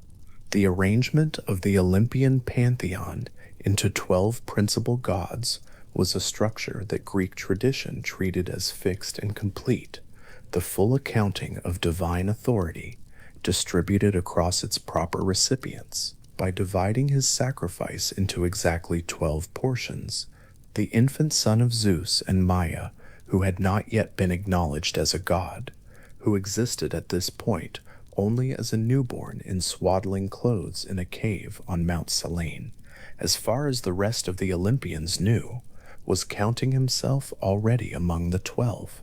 The portions were equal. The infant who made them was not yet recognized, but the ritual act performed beside the Alpheus that night was the act of someone who knew what they were and was establishing that knowledge in the most formal way available. The tradition notes that even while performing the sacrifice, even while standing in the firelight beside the Alpheus, with the smell of roasting meat moving outward into the dark river valley. Hermes did not eat. The portions belonged to the gods. He had made them correctly and set them out correctly, and then he did not eat, because the sacrifice was not for him, but for the order he was claiming a place within. That particular detail, the god who has stolen the meat, refraining from eating the meat, not because he cannot, but because the ritual form requires it, carries something about the nature of the figure the myth is constructing. The transgression and the propriety exist simultaneously. The theft and the correct performance of sacred duty exist simultaneously. This is the infant on the riverbank in the dark, and these are the things he holds at once without apparent difficulty. When the sacrifice was done, the fire was extinguished, or banked, or simply allowed to die, back in the careful way that sacred fires are treated when they have served their purpose.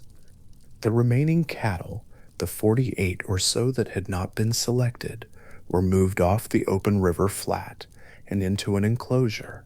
The Homeric hymn describes a rocky space, a cave or natural pen near Pylos, the stone walls of the landscape providing the containment that would keep the herd hidden while the god returned north. The cattle were driven into the enclosure in the dark, the opening closed behind them, and the sound of the herd breathing in the enclosed space, the low, continuous sound of large animals settled in the dark, was the last sound from the south that this part of the night held. Pylos itself sits at the southwestern edge of the Peloponnese, a place that ancient tradition connected to deep antiquity and to figures who belonged to the layers of Greek myth that predated the full settling of Olympian order. In the myth's geography, Pylos was as far from Pieria as it was possible to travel while remaining within the Greek world, the distance from Olympus's foot to the southwestern shore of the Peloponnese covered in a single night, the reversed tracks laid across all of it. When the tradition says the cattle were hidden at Pylos, it says something about the scale of what the infant had done, the entire length of a world, walked backward in the dark, and the evidence of the walking confused. The god turned back north. The return journey is handled more briefly in the Homeric hymn than the southward drive, and there is a rightness to that. The cattle drive is the thing that required attention, its route, its technique, its witness, its sacrifice. The return is simpler in its structure, a reversal of direction without the deliberate complexity of the outward journey. A young god moving north through the same dark landscape the herd had moved south through a few hours before, now unencumbered, now traveling at the pace of a single figure rather than a herd, the reversed tracks behind him in both directions, and the evidence of nothing clear on any part of the ground between Pieria and Pylos. The night was still dark when he crossed back into the central lands of Greece. The wide sky over Borhatia, the Onchestus Grove somewhere to the east in its own sacred quiet, the mountains of the north still only slightly visible as darker masses against a dark sky. The god moved through all of it without stopping, following the route that the night had already taught him, the way northward no longer requiring thought, only the steady movement of a figure who has done what he set out to do and is now returning to the place he started from. There is something in this return journey that the myth treats with a kind of understated attention. The infant who had left the cave on Mount Silene before the previous day was fully over, was now returning to it, having covered a distance that would have taken ordinary travelers many days, having driven a divine herd across the length of Greek geography, having performed a correct sacrifice and laid out 12 equal portions in the dark beside the Alpheus, having concealed the evidence of everything with a care that had involved thinking about every stone and track an old man along the way.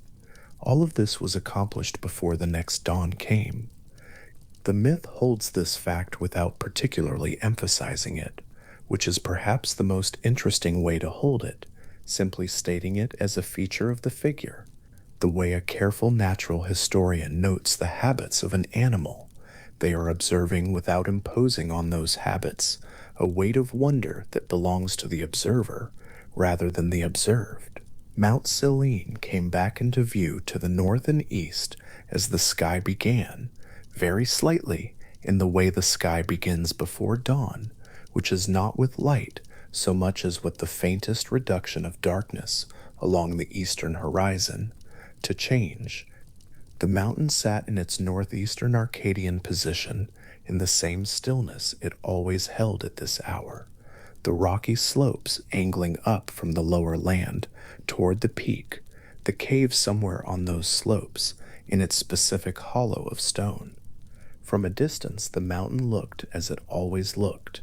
Nothing about it indicated what was inside it, or what had left it some hours before, or what was now returning to it across the dark Arcadian ground.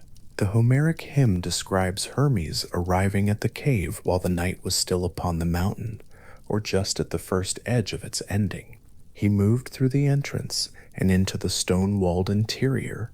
The cave's cool air and its particular enclosed silence settling around him again after the hours in the open dark.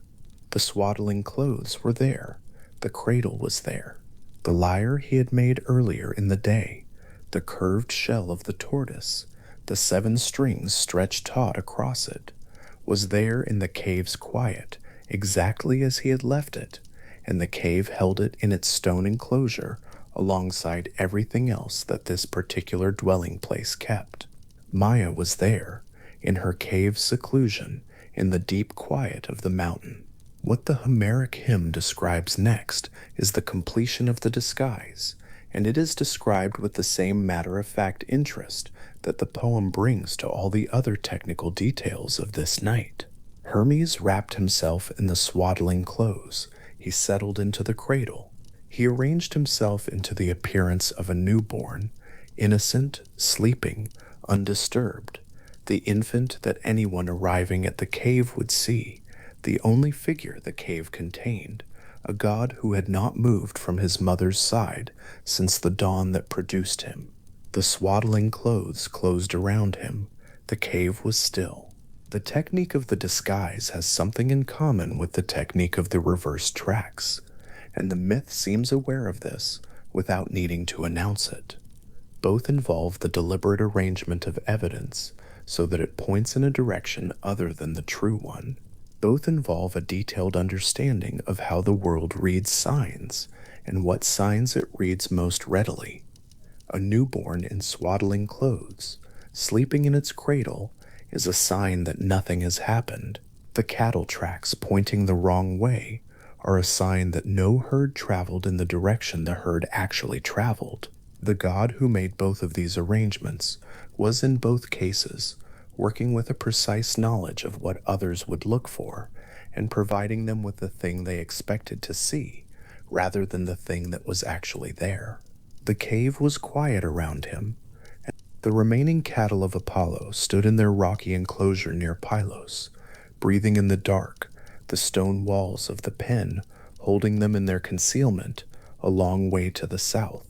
The fire beside the Alpheus had been extinguished. The 12 portions had been laid out, and the sacrifice had been completed with the correct attention to form. The old man on the road somewhere to the north had either kept his silence or already broken it in the dark, and the stone that he would eventually become had not yet begun to show in his face. All of it was done.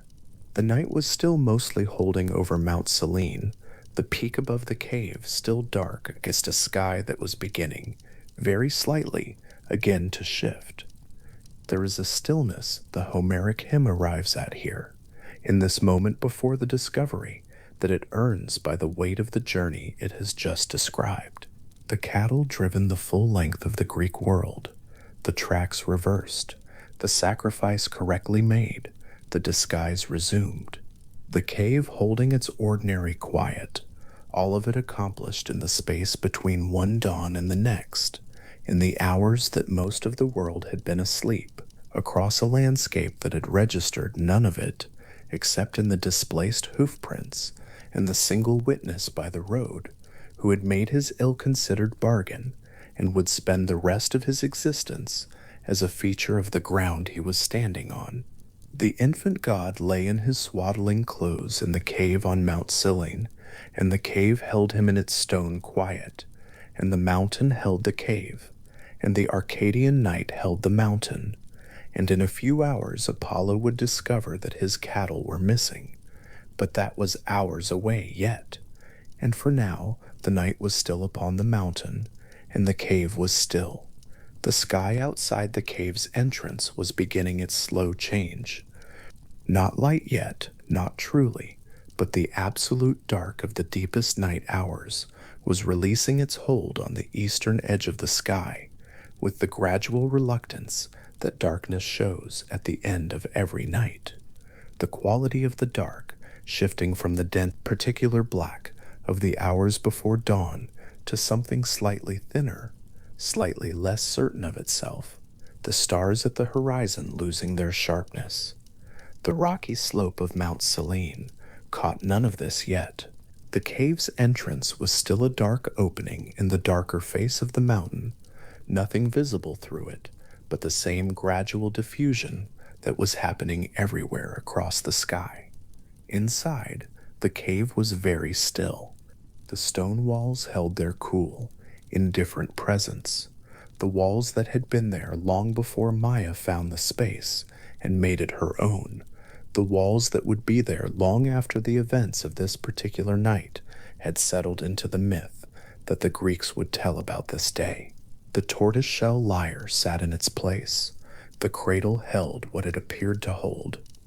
The mountain was quiet above and around and below, the slopes below the cave angling down through the dark toward the lower land of Arcadia, where the night was also beginning to thin very slightly at its eastern edge. Far to the south, at the end of the long reversed track, the cattle stood in their rocky enclosure in the dark near Pylos. Their breath moved in the enclosed air. Their sides rose and fell. The stone walls of the pen held them in the way that stone walls have always held things, without judgment, without interest, simply present, the weight of the mountain they were cut from still implicit in their stillness. Outside the enclosure, the land ran down toward the coast, and the sound of water, and somewhere back along the route, the herd had traveled. The Alpheus moved in its bed toward the sea, and the place beside the river where the fire had been was cooling in the dark, the ash still holding a faint warmth at its center that would be gone by the time the sun reached it.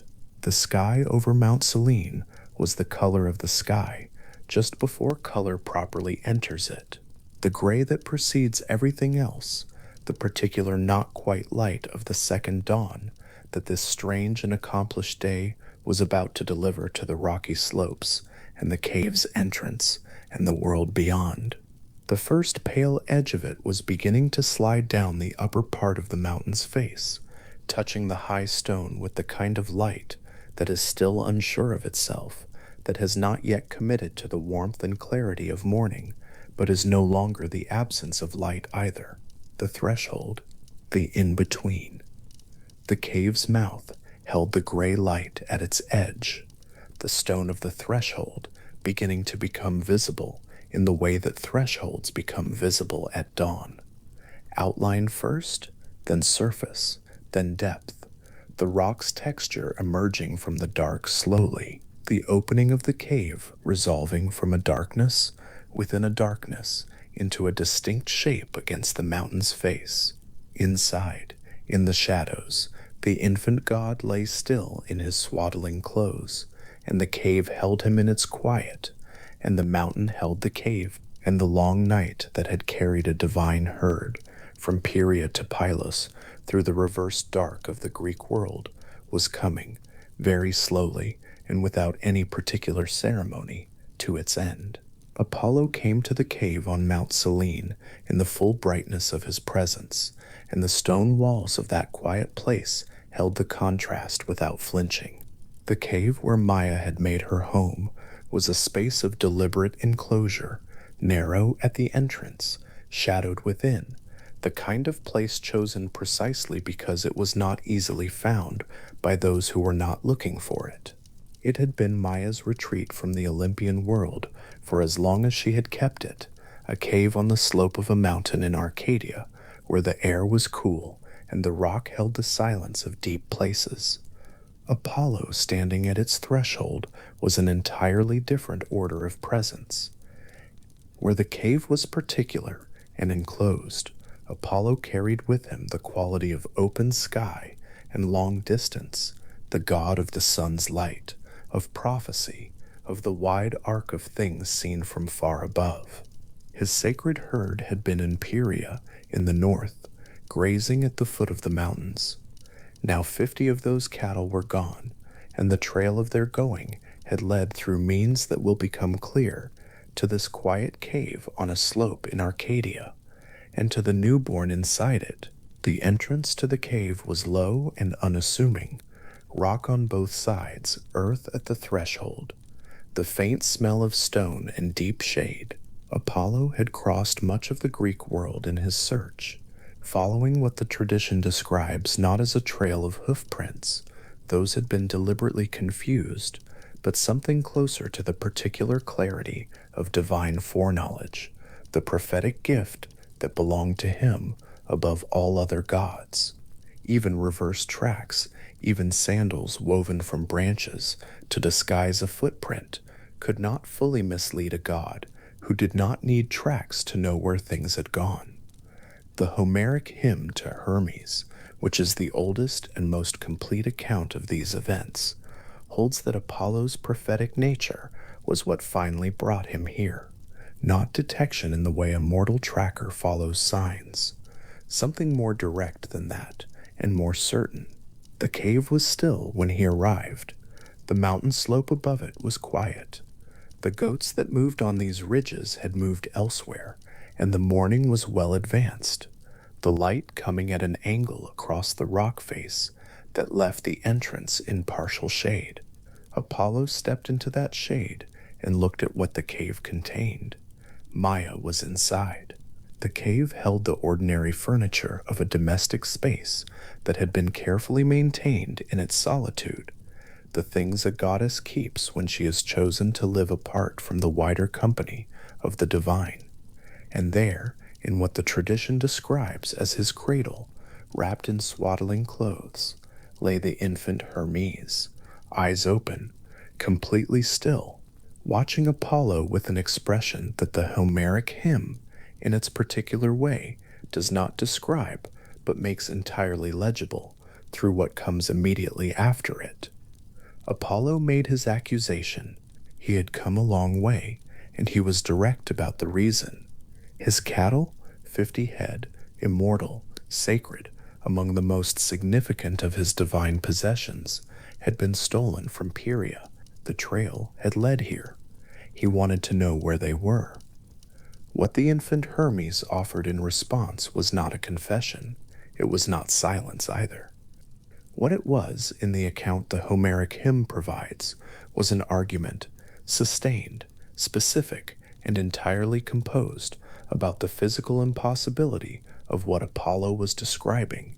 The swaddled infant in the cradle looked up at the god of prophecy and explained, with what the hymn treats as complete and unruffled confidence, that he was a newborn, that he had been born only the day before, that his feet were soft and the ground was rough, and that in any case he had been here, in this cave, asleep in his swaddling clothes, and had not seen any cattle.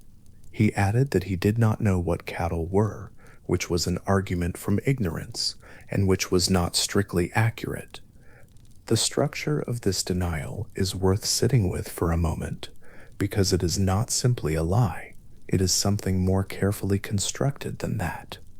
Every element of it is technically available to a being in Hermes' stated position. A newborn infant could not steal divine cattle. A newborn infant would not know what cattle were. A newborn infant would have been in its cradle. All of these things were true for a newborn infant. None of them were true for Hermes, who had been born the previous morning and had spent most of the intervening hours doing something very different from sleeping. The defense was made from real materials, arranged to produce a false impression. That is a different thing from simply saying something untrue, and the tradition seems to understand the distinction, to find in it the precise signature of the god being born into his nature in real time. Apollo was not persuaded. The Homeric hymn makes clear that Apollo could see through the argument, even if he could not immediately disprove it in the formal terms Hermes was presenting. But the scene had a particular shape to it now, an accusing god and a swaddled infant, the god unwilling to simply abandon the accusation, the infant unshakable in his denial. There was no obvious way to resolve it from inside the cave on Silene, and so the next movement of the story carried both of them somewhere larger. The road to Olympus is not described in great physical detail in the Homeric hymn, but the journey is there. Apollo and the infant Hermes moving together out of Maia's cave and toward the mountain where Zeus waited. The landscape of Greece moved beneath them in the way that landscape moves when gods cross it. The mountain slopes of Arcadia giving way to the wider world. The distances that would take mortals days folding into something shorter without quite being described. What the hymn does hold is the quality of the situation, two gods, one of them carrying or accompanied by an infant in swaddling clothes, the dispute between them unresolved, traveling together toward the figure who had the authority to settle it. The cattle were still in their hiding place in the south. The lyre, the instrument made the previous morning from the shell of a tortoise, was somewhere in the cave on Silene. All of that was suspended while this journey was underway. Mount Olympus, in the tradition the Homeric hymns inhabit, is not simply a high mountain. It is the place where the Olympian gods have their dwelling, the center from which the divine order is administered, the location of the assembly where the great questions of the cosmos are decided. When the tradition says that Apollo brought Hermes before Zeus on Olympus, it means something specific about the register of what was happening. This was not a private dispute between two gods that could be settled in a cave in Arcadia. It had become a matter for the formal mechanisms of divine order, for Zeus in his capacity as judge and king of the gods, with whatever assembly was present to observe the proceedings. The scene the Homeric hymn describes on Olympus has a quality that has been noticed by every reader of the text. What the hymn presents is a formal proceeding, the kind of gathering at which the machinery of cosmic justice operates, at which accusations are made, and defenses offered, and judgments rendered. And the figure at the center of the proceeding, the one who has been accused and brought before the court, is wrapped in swaddling clothes. He is 1 day old. The other gods who are present, whatever expression they are imagined to wear, are observing a tribunal at which the defendant is an infant.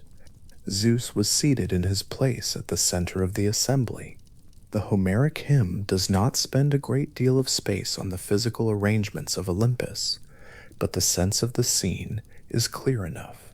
The formal disposition of divine authority, the god of prophecy presenting his case, and the infant in swaddling clothes waiting at the center of the proceeding.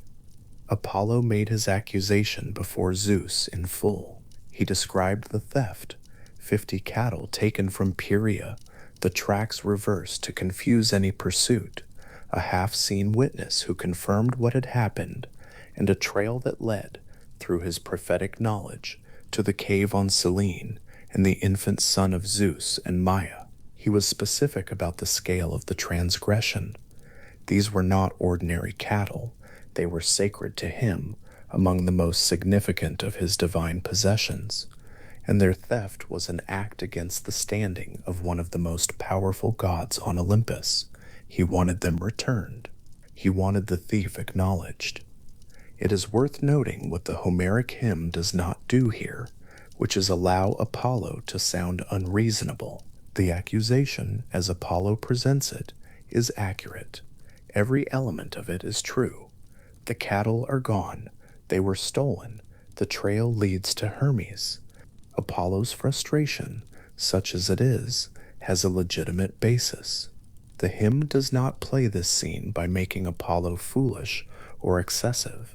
It plays it by placing Apollo's entirely legitimate accusation beside the image of the defendant, and letting the gap between those two things produce whatever the reader or listener wants to make of it. Hermes, in his swaddling clothes, spoke in his own defense before Zeus.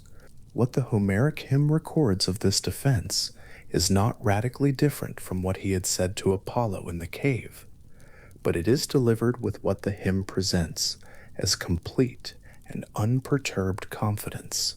He explained, a newborn. He had been born the previous morning. He had been in his cradle. He had not stolen any cattle, had not seen any cattle, and did not know what cattle were.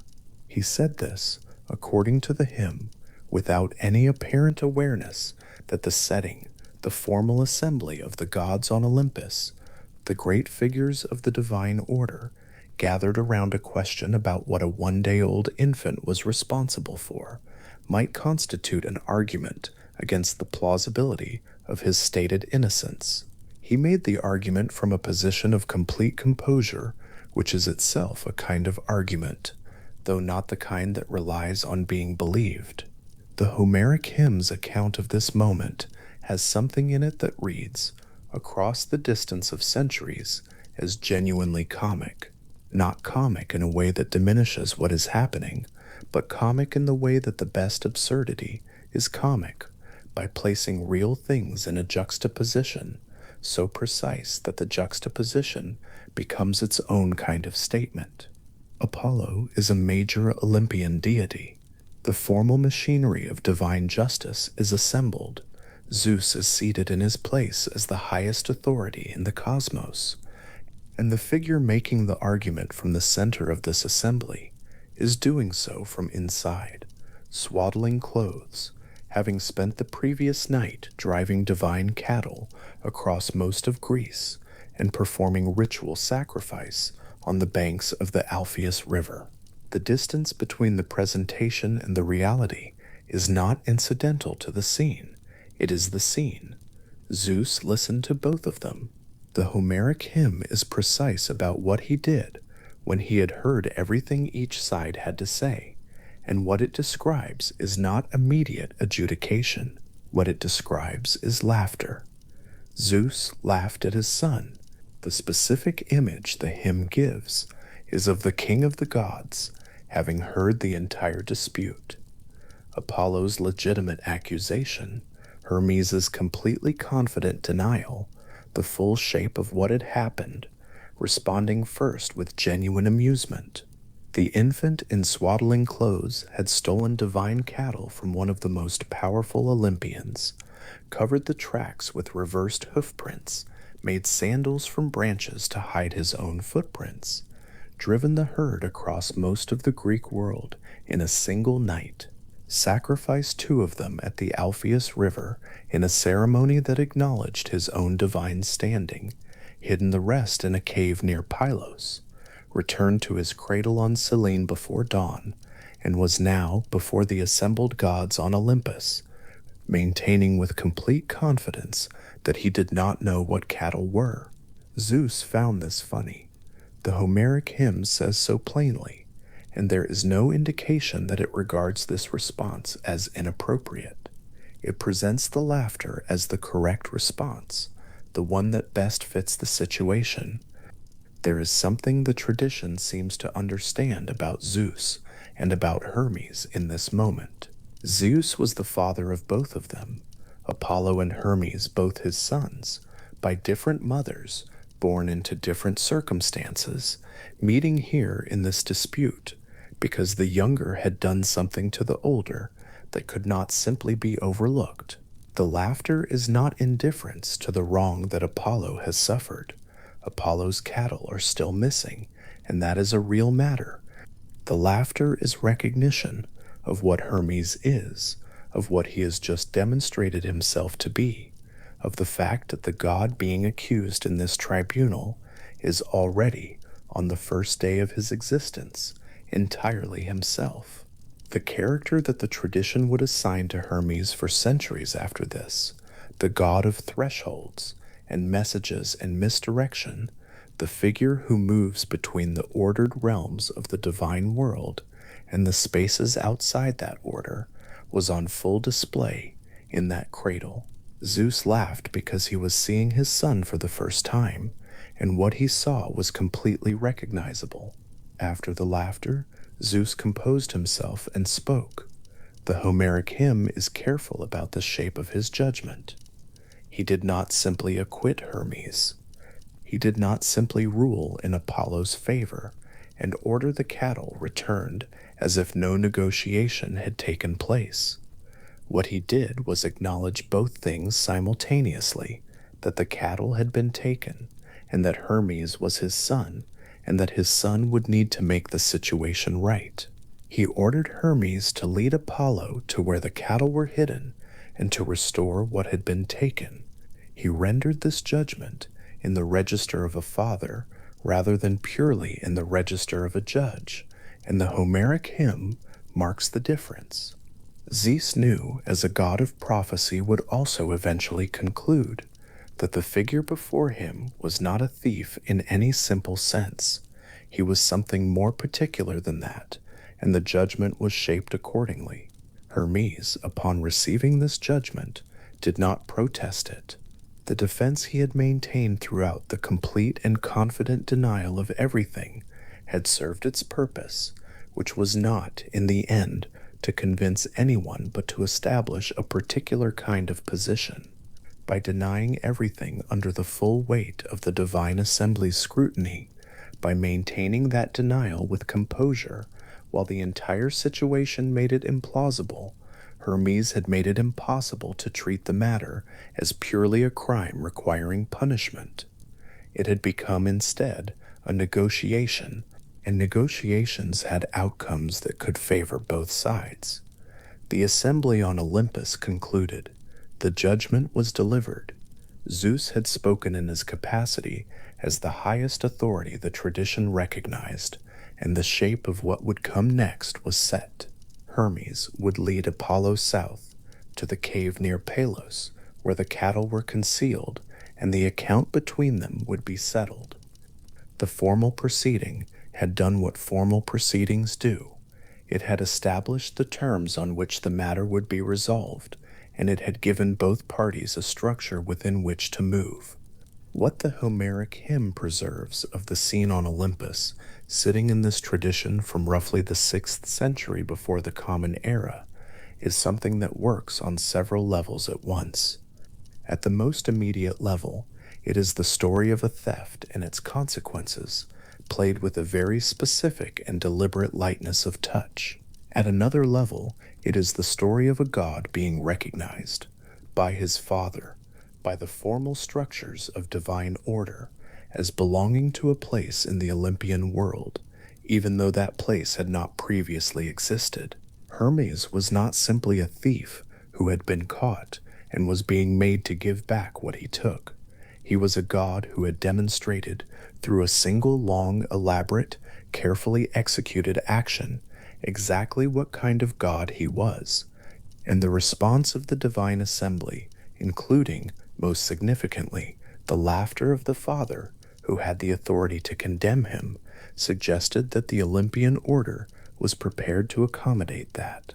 The gods of the older Olympian tradition were, by the time Hermes arrived, a settled arrangement, each figure with their domain, their sacred attributes, their particular standing in the divine hierarchy. Apollo held among the most significant positions in this arrangement. His domains were many and weighty: prophecy, music, the sun, healing, the order that comes from knowing what is true. His standing was such that stealing from him was not merely a practical offense, it was an act that touched the structure of the cosmos the gods represented. When the Homeric hymn places an infant in swaddling clothes at the center of a tribunal about this theft and has the infant maintain its denial before Zeus with complete composure, it is doing something deliberate about the relationship between established order and what exists at its edges. Hermes would become, in the full tradition that developed after this story, the god who moved between all the established categories. He was the divine messenger, carrying communication between Olympus and every other realm, including the underworld. He was the guide of souls, escorting the dead from the world of the living to the world of the dead. He was the god of travelers, of crossroads, of commerce, of the spaces between one place and another. All of these functions are functions of the boundary, of the in-between, of the moment of transition between one state and the next. And the story of his birth and his first day, the theft, the trial, what came from it, is the story of how that nature was first demonstrated and first acknowledged. The tribunal on Olympus is where Hermes was recognized, and what he was recognized as was precisely the thing that could not be fully contained within the formal structures that had summoned him to account. The specific figure of Bacchus is worth a moment's attention here, because the tradition includes him in the account, and his presence adds a particular texture to the story. Bacchus was an elderly man who had been in the vicinity when Hermes drove Apollo's cattle southward, and who had seen enough of the cattle drive to be a witness. Hermes approached him and offered a bribe, something of value in exchange for silence, the old man's word that he had not seen what he had seen. Bacchus accepted. What Hermes did next was to leave him and then return in disguise as a different figure entirely and offer him a greater reward in exchange for information about any cattle that might have passed this way recently. Bacchus, presented with a better offer, accepted the better offer and told what he knew. Hermes, recognizing that a promise of silence purchased for a small sum and broken for a larger one was not a promise that would hold, transformed Bacchus into stone. The tradition gives the stone a name, the touchstone, and offers this episode as its origin. The episode has a quality that the larger story around it also has, a quality of testing, of the world being revealed to operate in a particular way, and of consequences following from that revelation. Bacchus accepted a bribe and was prepared to keep his silence for its price. He was then tested, without knowing he was being tested, and failed the test. The transformation into stone is not framed by the Homeric hymn as an act of cruelty or disproportionate punishment.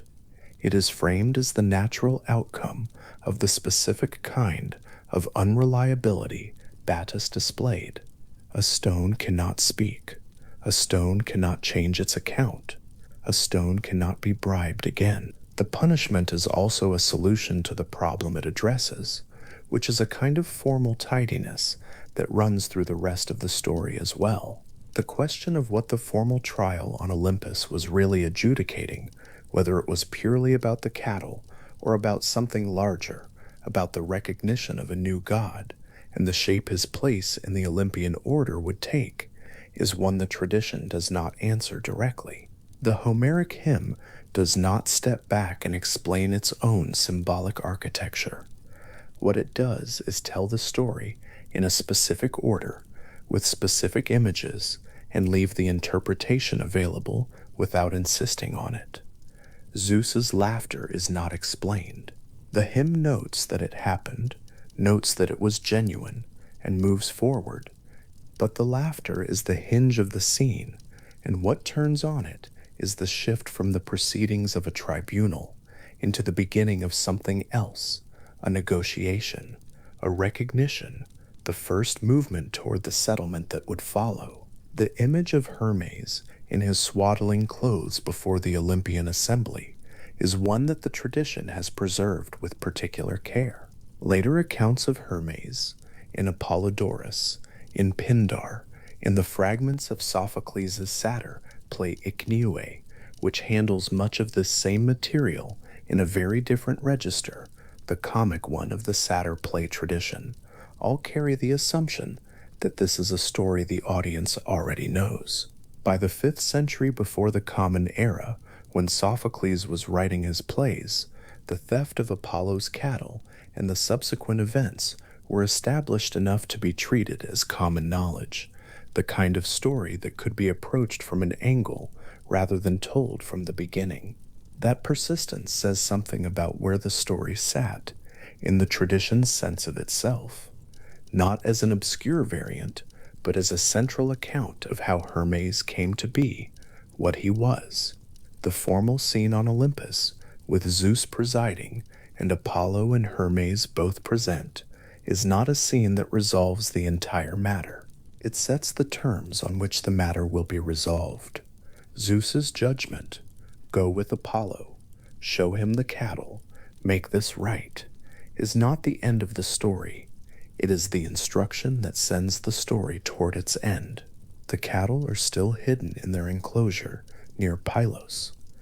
The relationship between Apollo and Hermes is still, at the moment Zeus delivers his judgment, the relationship between an accuser and an accused, between a god who has lost something significant and a god who took it.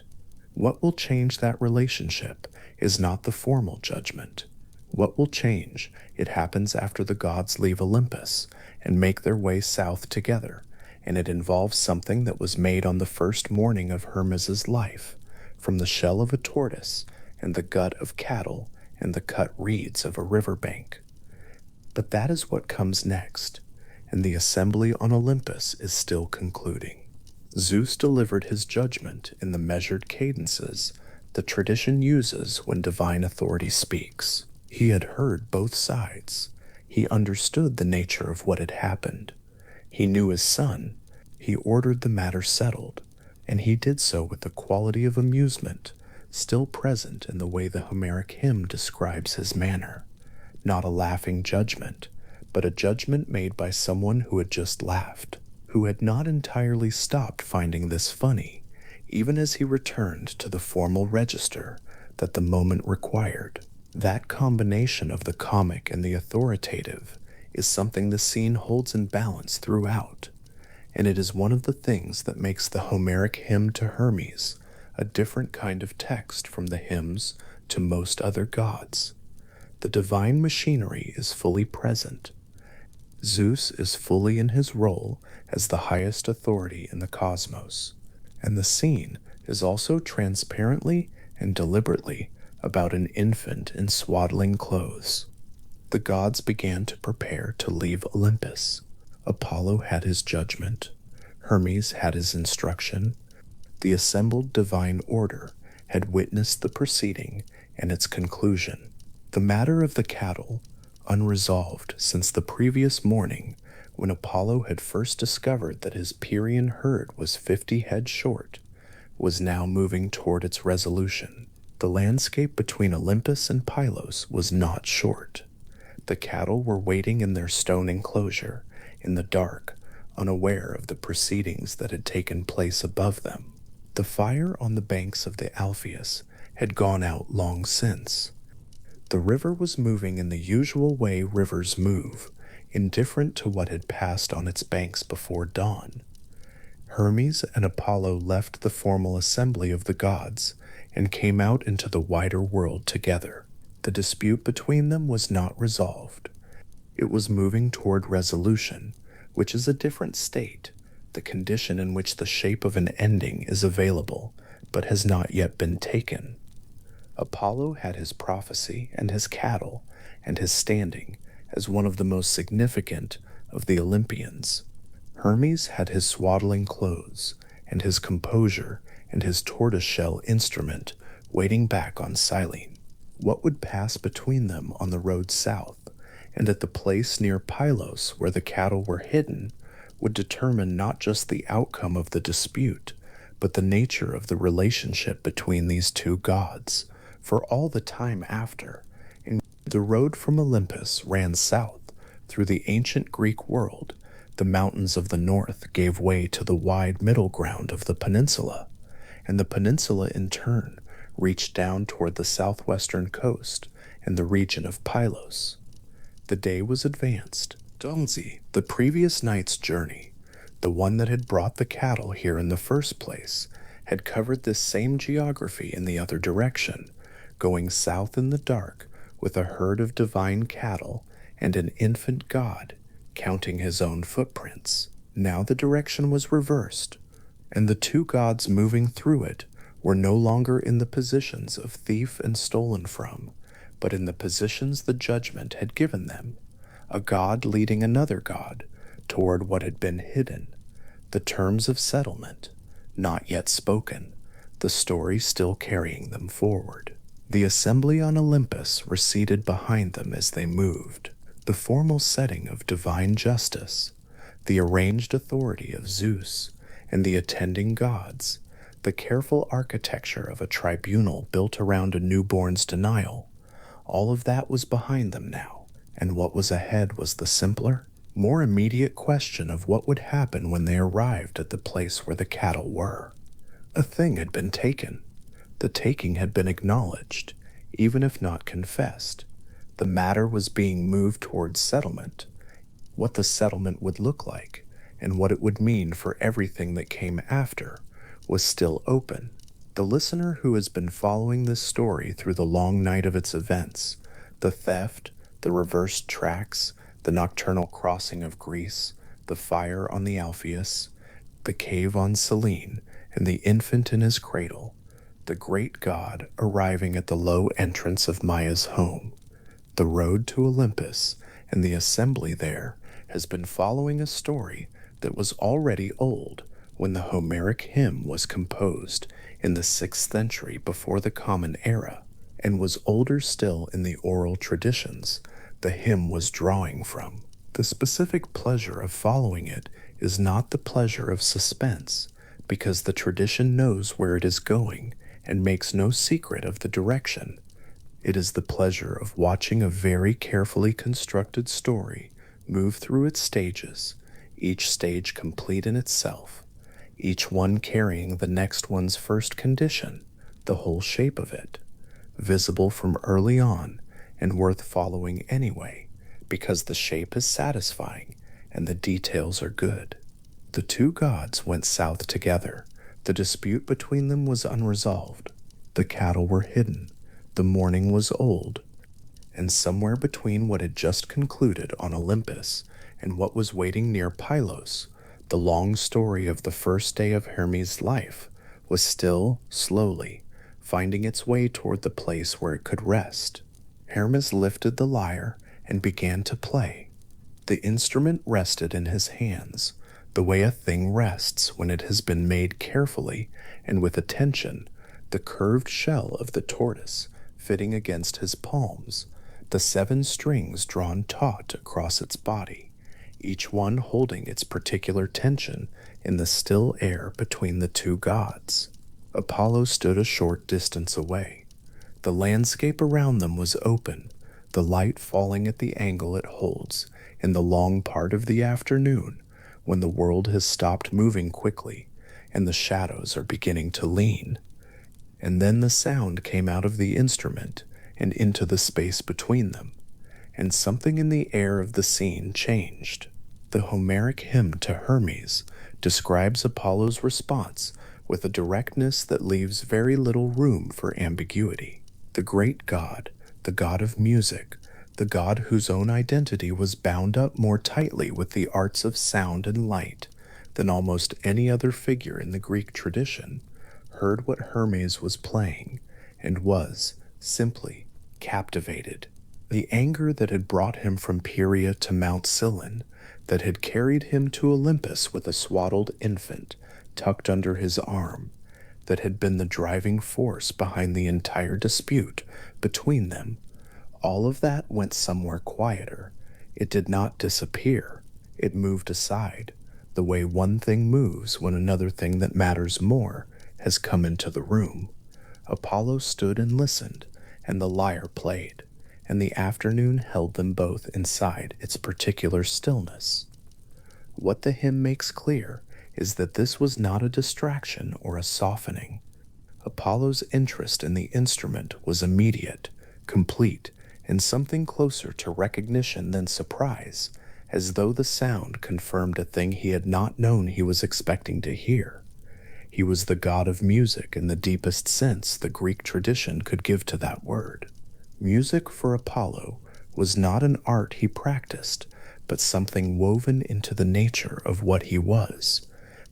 And so when the lyre sounded, this new instrument that had not existed in the world before that morning, made from a tortoise shell and strings of gut by a god who had been alive for less than 2 days, Apollo heard it not as a curiosity, but as something that belonged to him.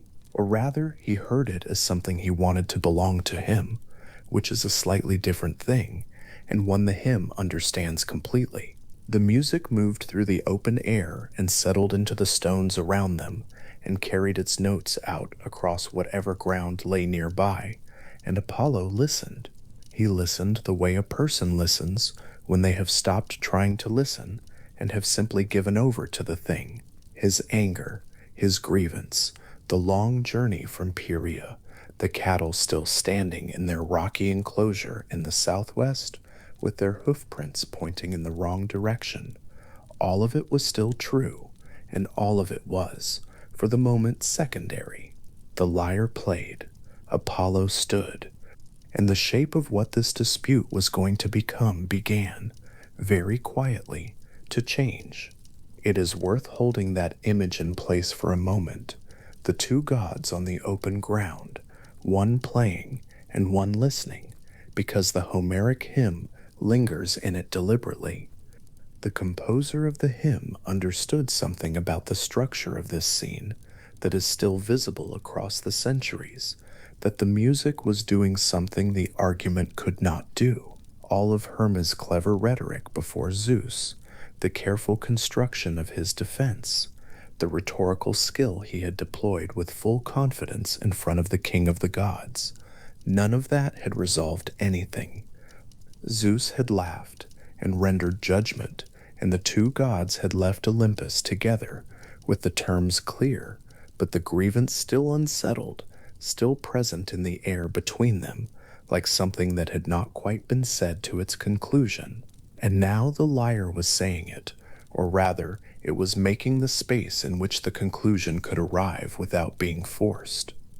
The strings held their notes in the afternoon, and the notes carried their weight in the old, unhurried way that sound carries weight when it is made well. Apollo watched the curved shell of the instrument, watched the hands of the infant god moving across the strings, and the desire that was forming in him for the instrument, for the sound, for the specific thing Hermes held in his hands, was already larger than the anger that had preceded it. This is what the hymn records, and it is one of the things about the hymn that feels genuinely observed, that the desire for a beautiful thing can be sudden and absolute, and can arrive without warning into the middle of a scene that had been organized entirely around a different set of feelings. When Hermes stopped playing, the quiet that followed was a different kind of quiet than the one that had been there before the music. It was the specific silence that belongs to the moment after sound, the moment when what was heard is still present in the air, even though the instrument has gone still. The two gods looked at each other across that silence. And then, in the careful measured way the hymn describes, Hermes offered the lyre to Apollo. The exchange they struck was a formal one. The Homeric hymn presents it not as a concession or a capitulation, but as a transaction between two gods of equal standing, a compact negotiated in the particular Greek idiom of divine agreement, which carried binding weight and was not entered into carelessly. Hermes would surrender the lyre. Apollo would recognize Hermes's ownership of the cattle herd. The hymn does not present this as a bargain struck under pressure. What it describes is closer to two parties arriving at the same understanding from different directions and meeting in the middle, the terms settling into place with the satisfying quality of a thing that has found its correct arrangement. Hermes placed the lyre in Apollo's hands. The instrument passed between them, the tortoise shell curved and resonant, the seven strings still carrying their tension, still tuned to the notes they had been playing. And for a moment it was held between two pairs of hands before it settled entirely into Apollo's grip. The shell was smooth along its underside where the tortoise had lived. The strings were precise and even, each one carrying its particular pitch in the quiet. Apollo held the lyre, and his hands closed around it, with the certainty of someone handling something that has already, in some sense, always been theirs. The cattle, which had been the beginning of all of this, the 50 immortal animals, driven southward through a long night across the whole of the Greek landscape, their tracks reversed, and their hoofprints pointing deliberately wrong, their herdsmen, a god who had been alive for less than a day, were now Hermes in every formal sense. The compact settled that. The divine agreement, sworn between the two of them on the open ground, gave the herd a new legitimate ownership that the original theft could not have provided. What Hermes had taken by cunning in the dark, he now held by agreement in the light of the afternoon, and the difference between those two kinds of possession was the entire distance the story had traveled to arrive here. It is one of the things the Homeric hymn handles with particular care, the way the theft, which was real and which was never pretended to be otherwise, transformed through the sequence of events into something else entirely, not absolved, not forgotten, but changed in its meaning by what followed it. The cattle were in an enclosure near Pylos. Hermes was standing in the open with Apollo, the lyre gone from his hands, and the herd now his by agreement. The night drive from Pieria, the careful reversed tracks, the sacrifice at the Alpheus River, the swaddling clothes, and the cradle, and the performance before Zeus, all of it had been the path from a theft to a compact, and the compact was now complete. Apollo, holding the lyre, ran his thumb across the strings. The sound that came out was quieter than what Hermes had played, more tentative, the sound of a god who has just received something and is beginning to understand what he has received. The notes moved outward and settled into the space around them, the way the earlier music had, and Apollo listened to them, the way someone listens to their own footsteps in a new room, taking the measure of the place. The strings responded to his touch precisely. The shell carried the sound with the same clean resonance it had carried Hermes's playing. The instrument knew, in the way well-made things know the hands that hold them, that it was now in different hands, and it made its sound accordingly. The golden staff came into Hermes' possession sometime in the sequence of agreements that the hymn describes, though the hymn's account of the specific moment of transfer is less dwelling than its account of the lyre. What it records is that Apollo placed in Hermes' hand a staff of gold, smooth, substantial, warm with the particular warmth of divine metal, associated with wealth, with good fortune, and with the herding of animals. The staff carried authority. It was a thing that conferred standing, that marked its holder as operating under the sanction of something larger than individual will.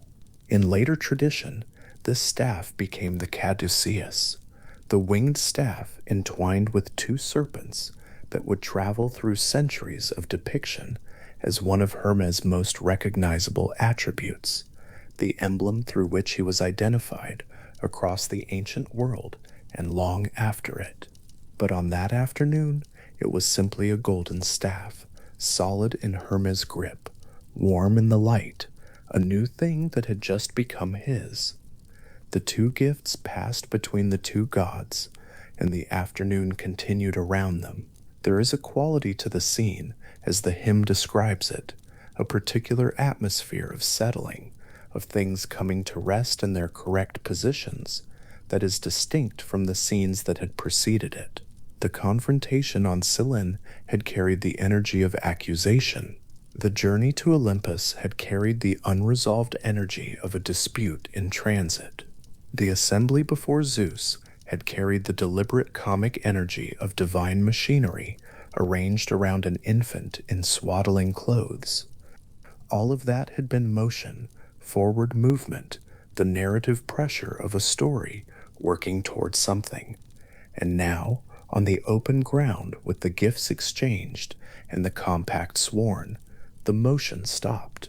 What was left was the quieter quality of resolution, which is different from silence, but has some of silence's properties. Hermes held the golden staff. Apollo held the lyre. The cattle were in their enclosure to the south, belonging now to the god who had stolen them, and the arrangement was settled and formal and would hold. The oath that Apollo swore toward Hermes at the conclusion of the hymn's account was the kind of oath that the Greek tradition understood as binding in the most serious sense available to a divine being.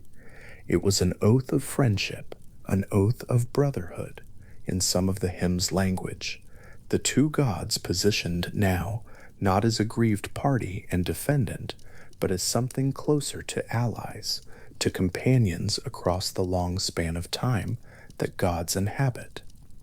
The theft had been the occasion of the oath.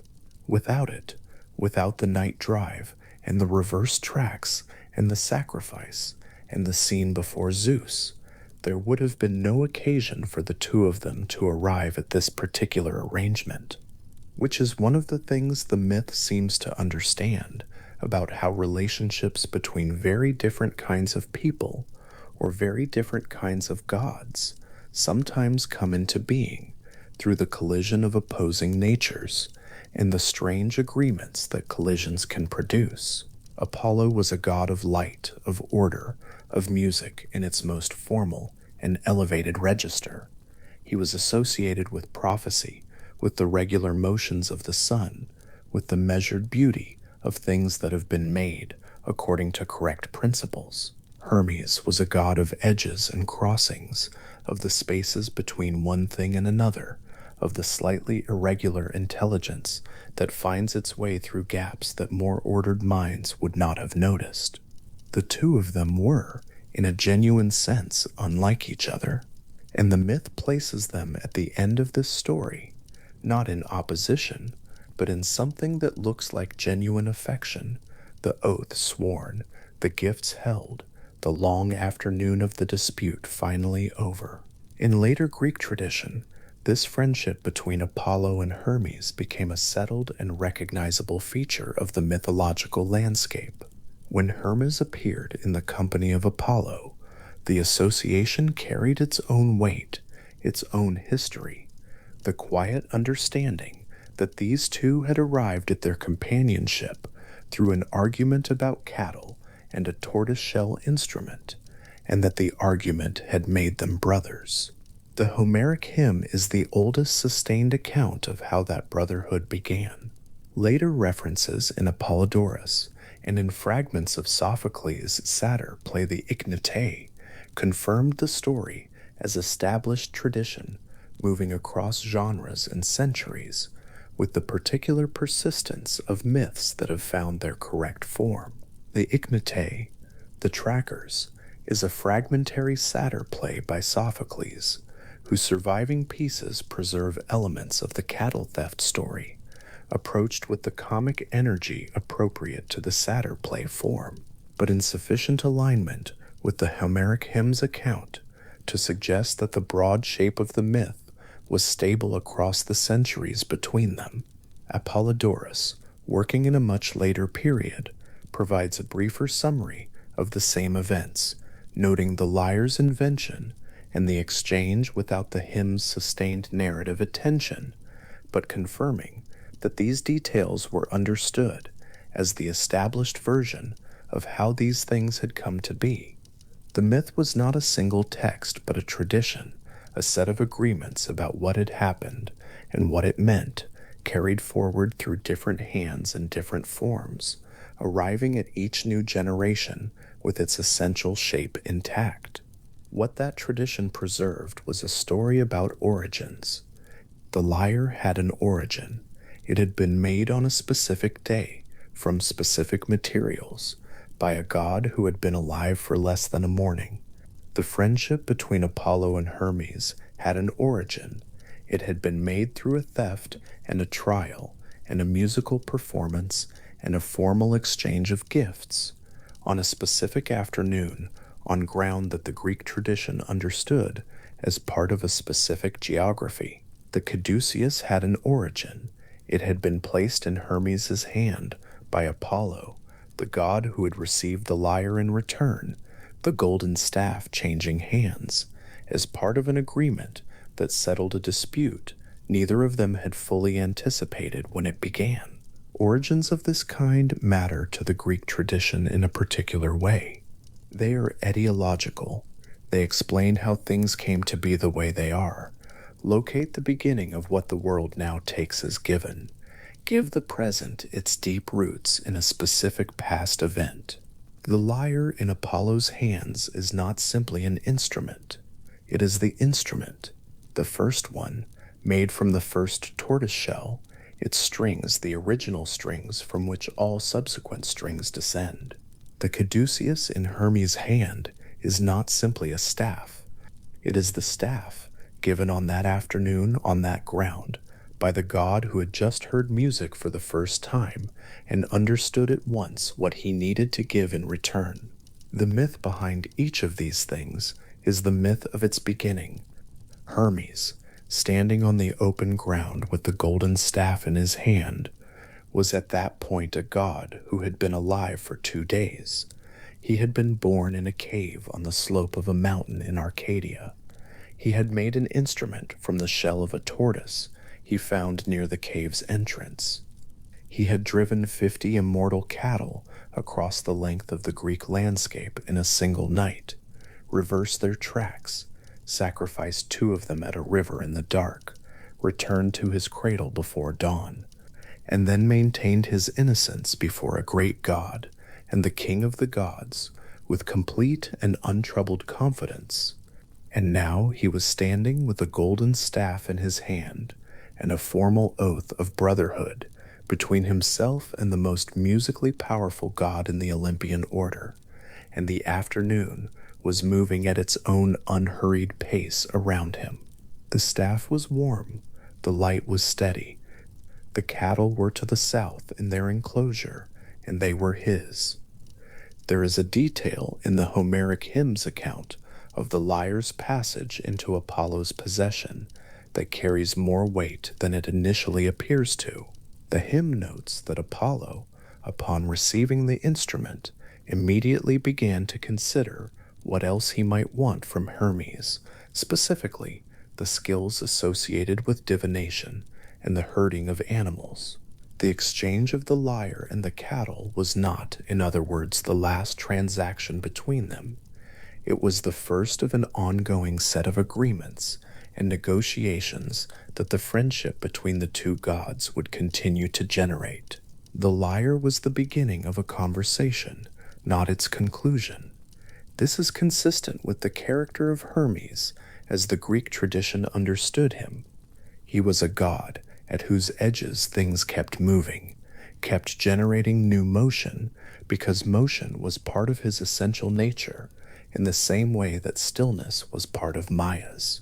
The cave on Cyllene was his mother's space, and Maya's relationship to the world was one of withdrawal, of careful enclosure, of preferring the quiet interior to the busy exterior.